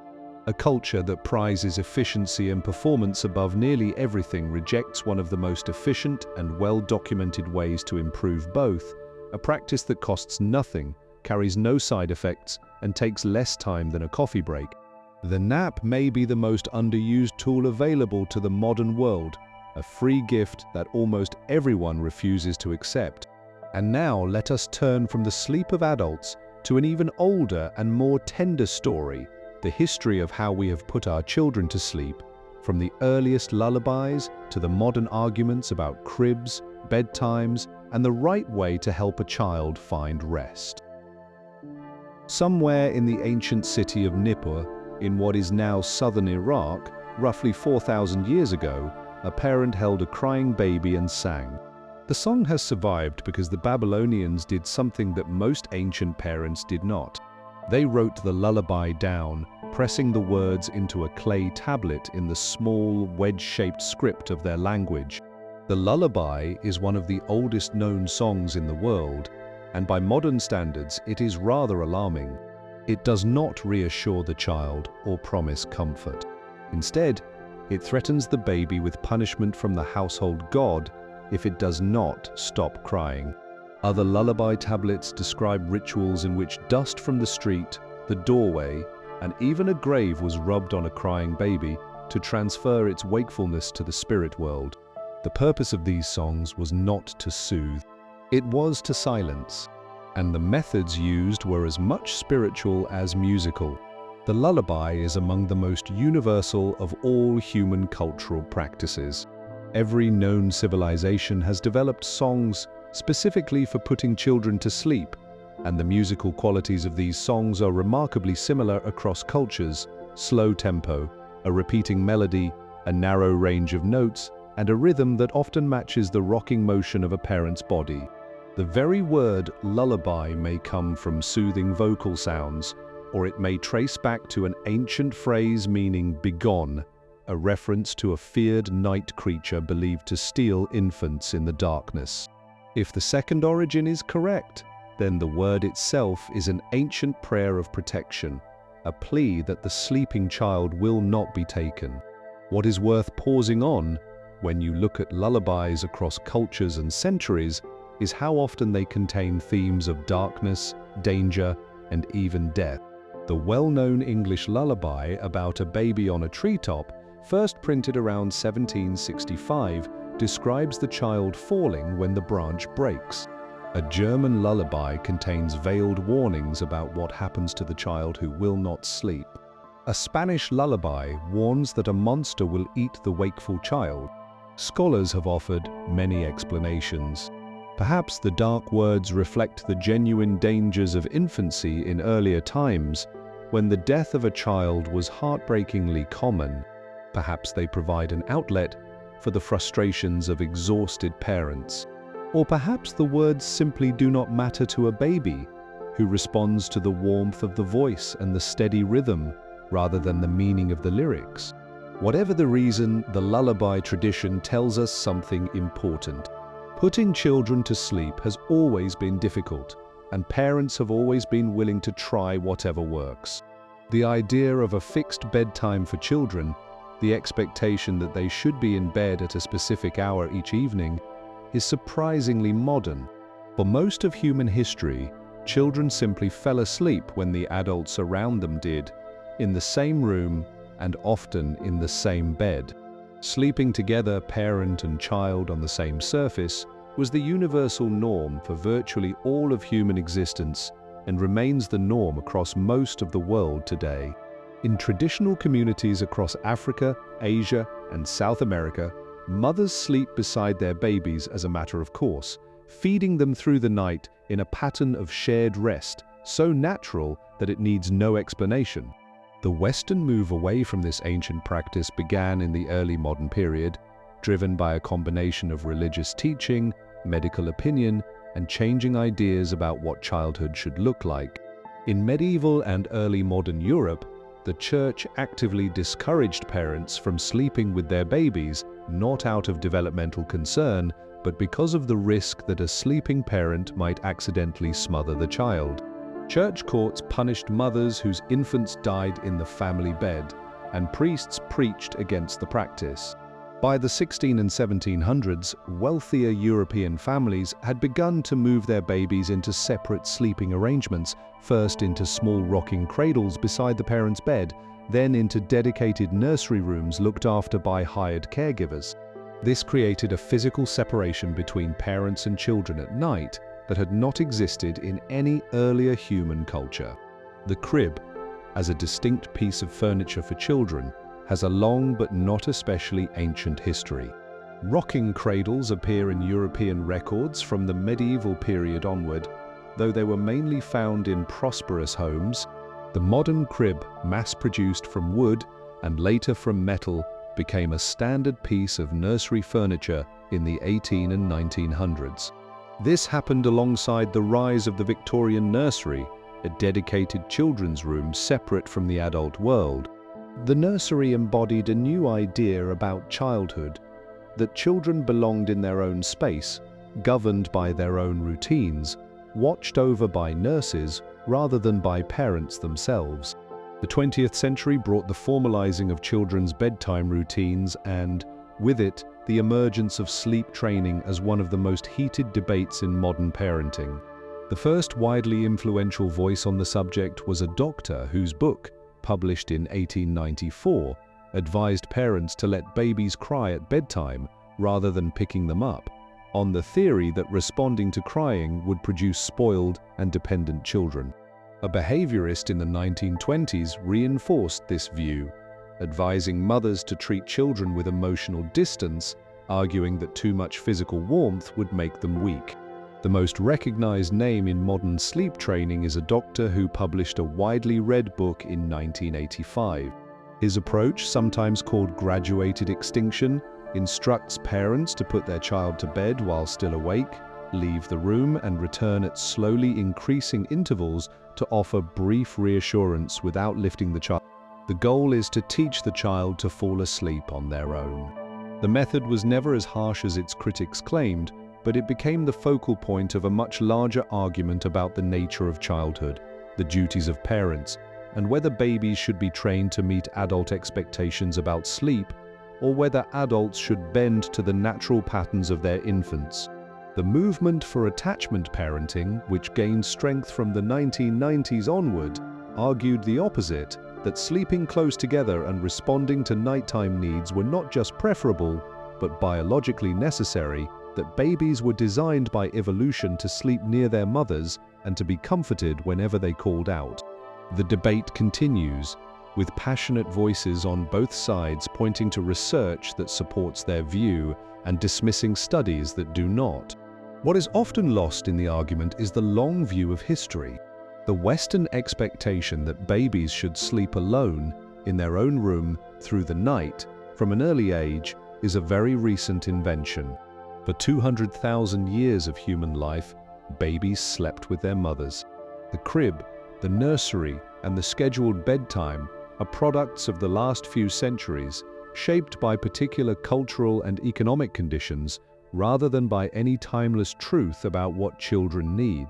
And now, let us move into the present day, to a world in which the desire for better sleep has spawned an entire industry of gadgets, trackers, and apps, a world where the simple act of falling asleep has been wrapped in technology in ways both helpful and, perhaps, a little bit absurd. In the spring of 2017, a woman walked into a sleep clinic in Chicago and told the doctor that she was sleeping terribly. The doctor asked the usual questions: how long it took her to fall asleep, how many times she woke during the night, how she felt in the morning. The woman answered each question with precise numbers, pulling up graphs and charts on her phone. Her wrist-worn tracker told her she was getting 6 hours and 12 minutes of sleep per night, with only 14% in deep sleep, a number she had read was dangerously low. She had changed her diet, cut out coffee after noon, hung blackout curtains, and bought a heavy blanket. Nothing had improved her numbers. She was anxious, frustrated, and sleeping worse than ever. The doctor examined her, ran a full overnight sleep study, and discovered something quietly remarkable. By every clinical measure, the woman was sleeping normally. Her sleep structure was healthy. Her total rest was adequate. The problem was not her sleep. The problem was her sleep tracker. The condition the doctor observed has been given a name by researchers, a term that describes the anxiety and sleep disruption caused by an obsessive focus on the data from a sleep tracking device. The people studied were not sleeping poorly by any medical standard. They were sleeping poorly by the standards of their gadgets, and the gap between those two things was making them genuinely miserable. The devices designed to improve sleep were instead making it worse, creating a loop of worry and measurement that undermined the very rest they were supposed to enhance. The sleep technology industry did not spring up overnight. It grew from the meeting of three trends that gained momentum in the early 21st century: the shrinking of electronic sensors, the spread of smartphones, and a growing cultural awareness that sleep mattered for health. One of the first popular consumer devices to track sleep was a wrist-worn band that used motion sensing to estimate when the wearer was asleep and when they were awake. The technology was rough by later standards, essentially distinguishing between stillness and movement, but it produced data that felt meaningful, and people embraced it with enthusiasm. A Finnish company took a different approach, embedding sensors into a ring worn on the finger that measured heart rate patterns, body temperature, and movement. The ring's software used these readings to estimate sleep stages with greater detail than wrist-worn devices, though independent studies showed that consumer trackers in general were good at telling sleep from wakefulness but much less reliable at identifying exactly which stage of sleep the wearer was in. That distinction matters because it is the stage data, the percentages of deep sleep versus light sleep versus dreaming sleep, that tends to create the most worry, and it is precisely that data which is least accurate. By the early 2020s, the global sleep technology market was valued at roughly $30 billion and projected to grow rapidly. The range of products was dizzying. Smart mattresses that could heat or cool different areas of the bed based on body readings, machines that played specially designed soundscapes, pillows that monitored snoring and adjusted their shape, glasses designed to filter out blue light in the evening, alarm clocks that simulated the gradual brightening of sunrise, and dozens of phone apps offering guided meditations, bedtime stories for adults, and breathing exercises. The moments before sleep, which for most of human history involved nothing more than lying down and closing your eyes, had become a technology-assisted ritual that earlier generations would have found bewildering. The heavy blanket, one of the simpler products in this landscape, has a more interesting history than most buyers realize. The idea that evenly distributed weight on the body can produce a calming effect was first studied in the context of helping people with anxiety when a scientist in the 1990s developed a gentle pressure machine for this purpose. The weighted blanket adapted the same principle for general use, typically weighing between 15 and 25 pounds and filled with small glass or plastic beads. Clinical studies published in recent years showed modest but real improvements in sleep quality and reductions in nervousness among users, though the effects were smaller than the advertising suggested.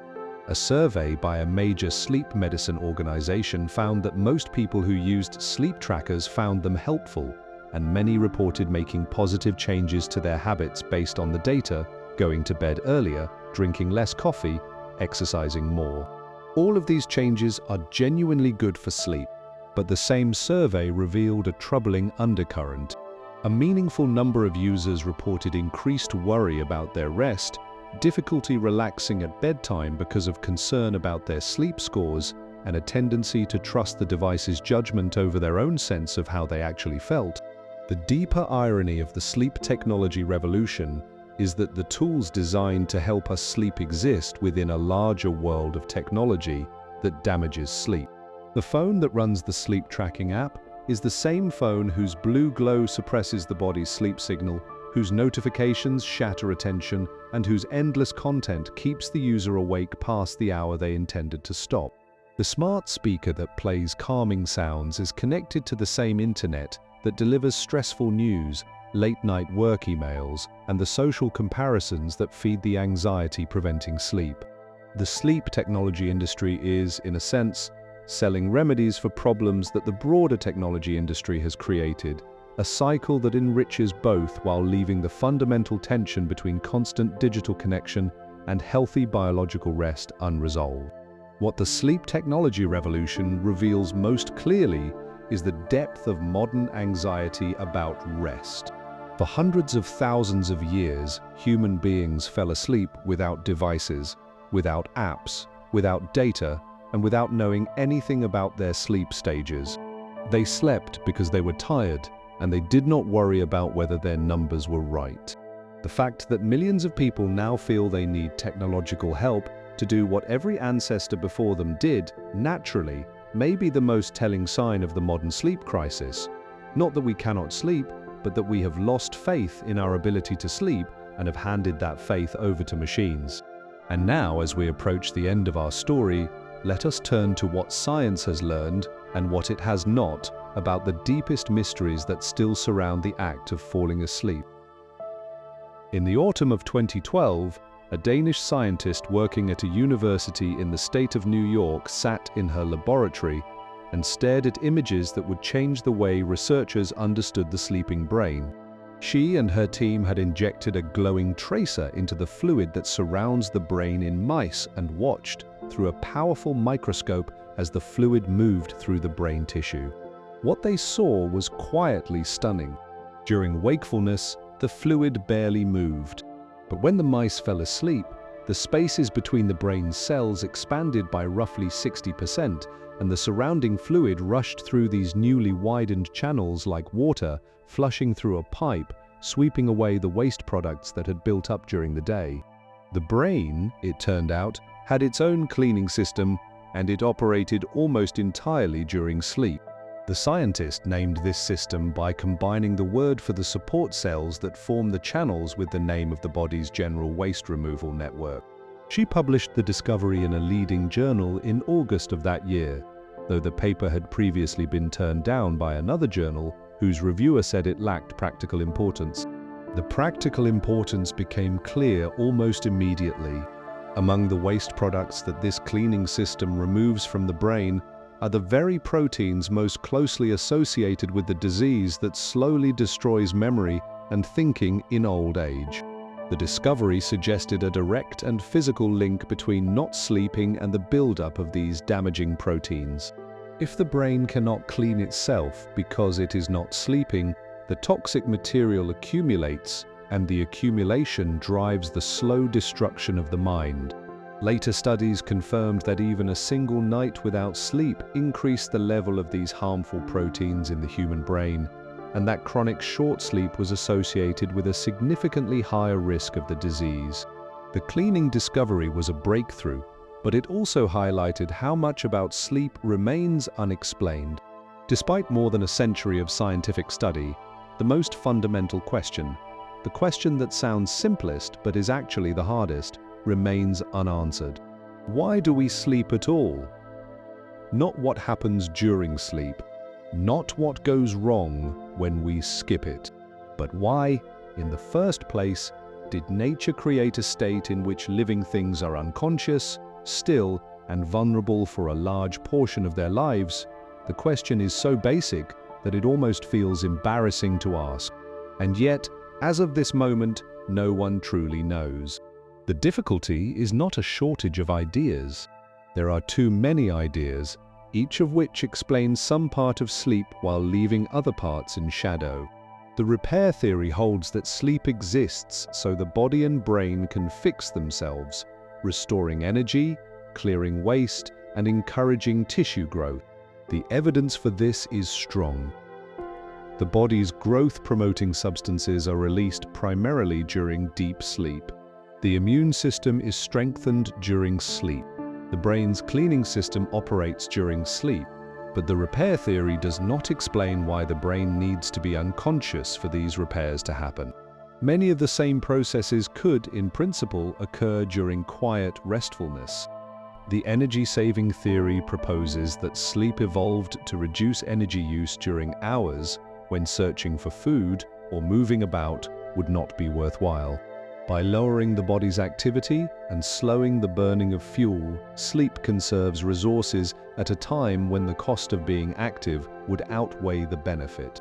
This idea fits with the observation that small animals, which burn energy quickly, tend to sleep more than large ones. But it does not explain why sleep involves such dramatic changes in brain activity and awareness. Simply lying still in the dark would save nearly as much energy without the danger that comes with being unconscious. The memory theory, which has gathered considerable support in recent decades, argues that sleep exists to process and store the information gathered during waking hours. During the quieter phases of sleep, the brain replays the day's experiences and moves important memories into long-term storage. During the dreaming phase, the brain weaves new information together with what is already known, building the connections that underlie creativity and understanding. The evidence is strong. Both animals and people perform better on memory tests after sleeping, and disrupting specific sleep stages impairs specific kinds of learning. But again, the question remains: why must awareness be switched off for this to work? One of the most elegant ideas was proposed by two scientists in 2003. They suggested that during wakefulness, the connections between the brain's nerve cells are continuously strengthened as new information is absorbed and new associations are formed. By the end of the day, the total strength of these connections across the brain has risen significantly, using more energy and reaching the limits of the brain's capacity to take in anything new. Sleep, in this view, exists to gently weaken these connections across the board, resetting the brain to a state where it is ready to learn again the next day. The theory is supported by evidence showing that the proteins involved in building connections increase during the day and decrease during sleep, and by the finding that sleep-deprived people have great difficulty forming new memories, as though the system has been filled to capacity. Beyond the question of why we sleep, there is the question of what happens to awareness itself during the passage into rest. The transition from wakefulness to sleep involves a dramatic shift in how the brain handles information. The networks that support conscious experience become fragmented and disconnected, unable to weave information together the way they do when we are awake.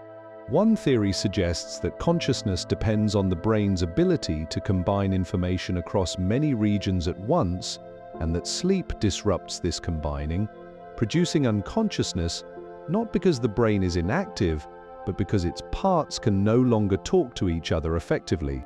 The exception is the dreaming stage, in which the brain generates vivid, immersive experiences that feel real to the dreamer, even though they have no connection to the world outside.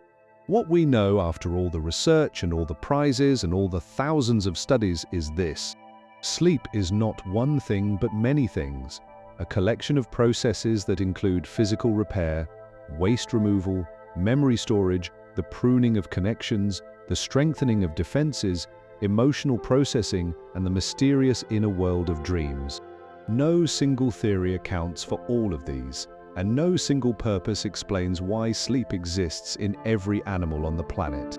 The simplest creatures sleep, the most complex creatures sleep, and none of them, including the scientists who study them, can say with certainty why. And so we come, at last, to the final chapter of our story, a look ahead at what the future may hold for sleep, and a quiet moment of reflection on the long journey we have taken together through the night. On the International Space Station, circling the Earth at an altitude of roughly 250 miles, the sun rises every 90 minutes. 16 times a day, the astronauts inside are flooded with blinding light, and 16 times a day, they are plunged into darkness. The body's internal clock, which evolved over hundreds of millions of years to keep pace with a single 24-hour cycle of light and dark, cannot make sense of this. The result is chronic disruption of sleep. Studies show that astronauts on the station average only about 6 hours of rest per night, well below the 8.5 hours recommended for people working in high-stakes environments. Most crew members take sleeping medication during their missions. The American Space Agency has classified poor sleep as one of the most serious threats to human health in space, ranking it alongside radiation and bone loss. The problem will only grow as humanity reaches for Mars. The journey takes roughly 7 months, during which the crew will be sealed inside a small spacecraft, far from any natural cycle of light and dark. On the Martian surface, the day is close to the length of an Earth day, about 24 hours and 37 minutes, close enough that the body's clock might adjust. But the sunlight on Mars is dim, less than half as bright as on Earth, and it may not be strong enough to keep the internal clock properly set. Lighting systems that mimic the sun's full range of colors and wearable monitors that track sleep in real time are being developed, but the basic challenge remains. Human biology was not designed for space, and sleep, which depends on an environment that space does not provide, will be one of the hardest things to maintain on long voyages. Back on Earth, a different kind of environmental crisis is already wearing sleep away on a global scale. In 2022, a major study analyzed over 10 billion sleep measurements from people wearing wrist monitors across 68 countries and found that rising nighttime temperatures were significantly reducing how long people slept. On nights when the temperature rose above 30 degrees, people lost an average of 15 minutes of rest. Older people, whose bodies are less able to manage heat, lost about 30 minutes. Women lost more than the average, and the effect was 3 times greater in lower-income countries, where cooling systems are less available. The study estimated that by the end of the century, climate change could cost humanity between 50 and 58 hours of sleep per person per year, a massive burden on health, distributed unfairly across the globe. The link between a warming planet and lost sleep is particularly troubling because it creates a cycle that feeds itself. Sleep deprivation weakens thinking and decision-making, which weakens the ability to address the very crisis that is causing the sleep loss. Heat waves, which are becoming more frequent and more severe, create acute sleep emergencies that strain hospitals and increase death rates, especially among the elderly and the homeless. As temperatures continue to rise, sleep will become an increasingly precious and increasingly scarce resource, particularly in the parts of the world that can least afford to lose it. The future of sleep is also being shaped by advances in brain science that would have seemed like fantasy not long ago. Researchers have developed a technique in which specific memories can be strengthened during sleep by playing sounds or delivering scents that were connected to the original learning experience. In a typical experiment, a person studies new material while a particular smell is present. During sleep, the same smell is introduced, and the sleeping brain reactivates and stores the associated memories more effectively. Studies have shown that this technique can improve recall, sharpen physical skills, and even soften the emotional weight of difficult memories. It raises the possibility that sleep could be made more productive, that the hours spent unconscious could be gently guided from the outside. Other researchers are exploring whether weak electrical currents applied to the scalp during sleep can deepen the slow, powerful brain waves associated with the most restorative phase of rest. If this approach proves safe and effective in larger studies, it could increase the value of each hour of sleep without increasing the total hours needed, a prospect with profound implications for anyone who cannot get enough rest, whether by choice or by circumstance. The most radical proposals involve reducing or even eliminating the need for sleep altogether. Research programs have explored whether drugs, changes to genes, or direct interfaces with the brain could allow people to function fully on 2 or 3 hours of rest per night. Scientists have found that a small number of people carry a natural variation in their genes that allows them to thrive on 6 hours of sleep with no apparent harm. This has raised the question of whether such a trait could one day be given to everyone. The ethical questions are deep. If sleep could be safely shortened, would employers demand that workers sleep less? Would a culture already struggling with overwork lose another large block of free time to the demands of productivity? And would the disappearance of dreams, which happen mainly during the sleep that would be cut, take away a form of inner experience that has shaped art, religion, and the life of the mind for thousands of years? These questions are not abstract. The pressure to sleep less is already intense, from executives who boast of surviving on 4 hours to medical workers who are expected to function for a full day without rest. The technology to support this lifestyle is advancing quickly. The question is not whether it will become possible to sleep less, but whether it will be wise. And now, let us pause. Let us take a breath together. We have traveled a very long way. We began on the grasslands of Africa, 2 million years ago, where our earliest ancestors lay down beside fires and listened to the breathing of their kin in the darkness. We watched as the ancient Egyptians placed gilded beds in tombs and carved headrests to help the dead rise again. We sat in the healing temples of Greece, where the sick slept on stone floors and waited for the gods to visit them in dreams. We followed the physicians of the Islamic Golden Age as they mapped the sleeping body with a care and precision that the Western world would not match for centuries. We discovered that for most of human history, people slept in 2 phases with a quiet hour of wakefulness in between.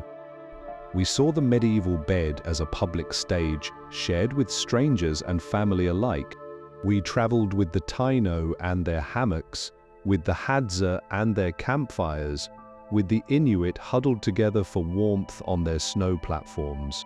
We felt the terror of sleep paralysis, the crushing weight on the chest, the figure in the dark room, a nightmare as old as sleep itself. We watched as the Renaissance planted the seeds of guilt about rest, as the Enlightenment turned sleep into the enemy of reason, as artificial light slowly killed the darkness that had governed human nights for 200,000 years. We stood beside children in the factories of the Industrial Revolution, falling asleep at their machines. We followed the pioneers of sleep science, from a shy German psychiatrist who discovered brain waves to a struggling graduate student who noticed his son's eyes moving in the night. We mapped the hidden architecture of a single night's sleep, its cycles and stages, its deep valleys and its dreaming peaks. We traced the long, troubled history of the sleeping pill, from the ancient poppy to the modern capsule. We saw sleep stolen by war and denied by governments. We watched the mattress transform from a bag of straw into a $40 billion industry. We confronted the quiet injustice that the poor have always slept worse than the rich. We measured the Great Recession of sleep, the stolen hour that no one noticed losing, and we arrived at last at the present, where trackers on our wrists and phones beside our pillows promise to solve the very problem they may be making worse. Through all of this, one truth has remained constant. Sleep is not optional. It is not a luxury. It is not a sign of weakness or a waste of precious time. It is a fundamental part of being alive, as necessary as water, as old as life on Earth, and as mysterious, even now, as it was on the first night a living creature closed its eyes. So tonight, as you lie in the darkness, you are doing something ancient and something essential. You are joining a tradition that stretches back through every human who has ever lived, every ancestor who lay down beside a fire, every child who was sung to sleep, every traveler who shared a bed with a stranger at a roadside inn. You are taking your place in the long, quiet story of sleep. The night is yours. Let it hold you gently. Let the weight of the day slip away. And when your eyes grow heavy and the edges of the world begin to soften, know that you are doing exactly what your body was made to do, exactly what every creature on this earth was made to do. Rest now. You have earned it. Good night.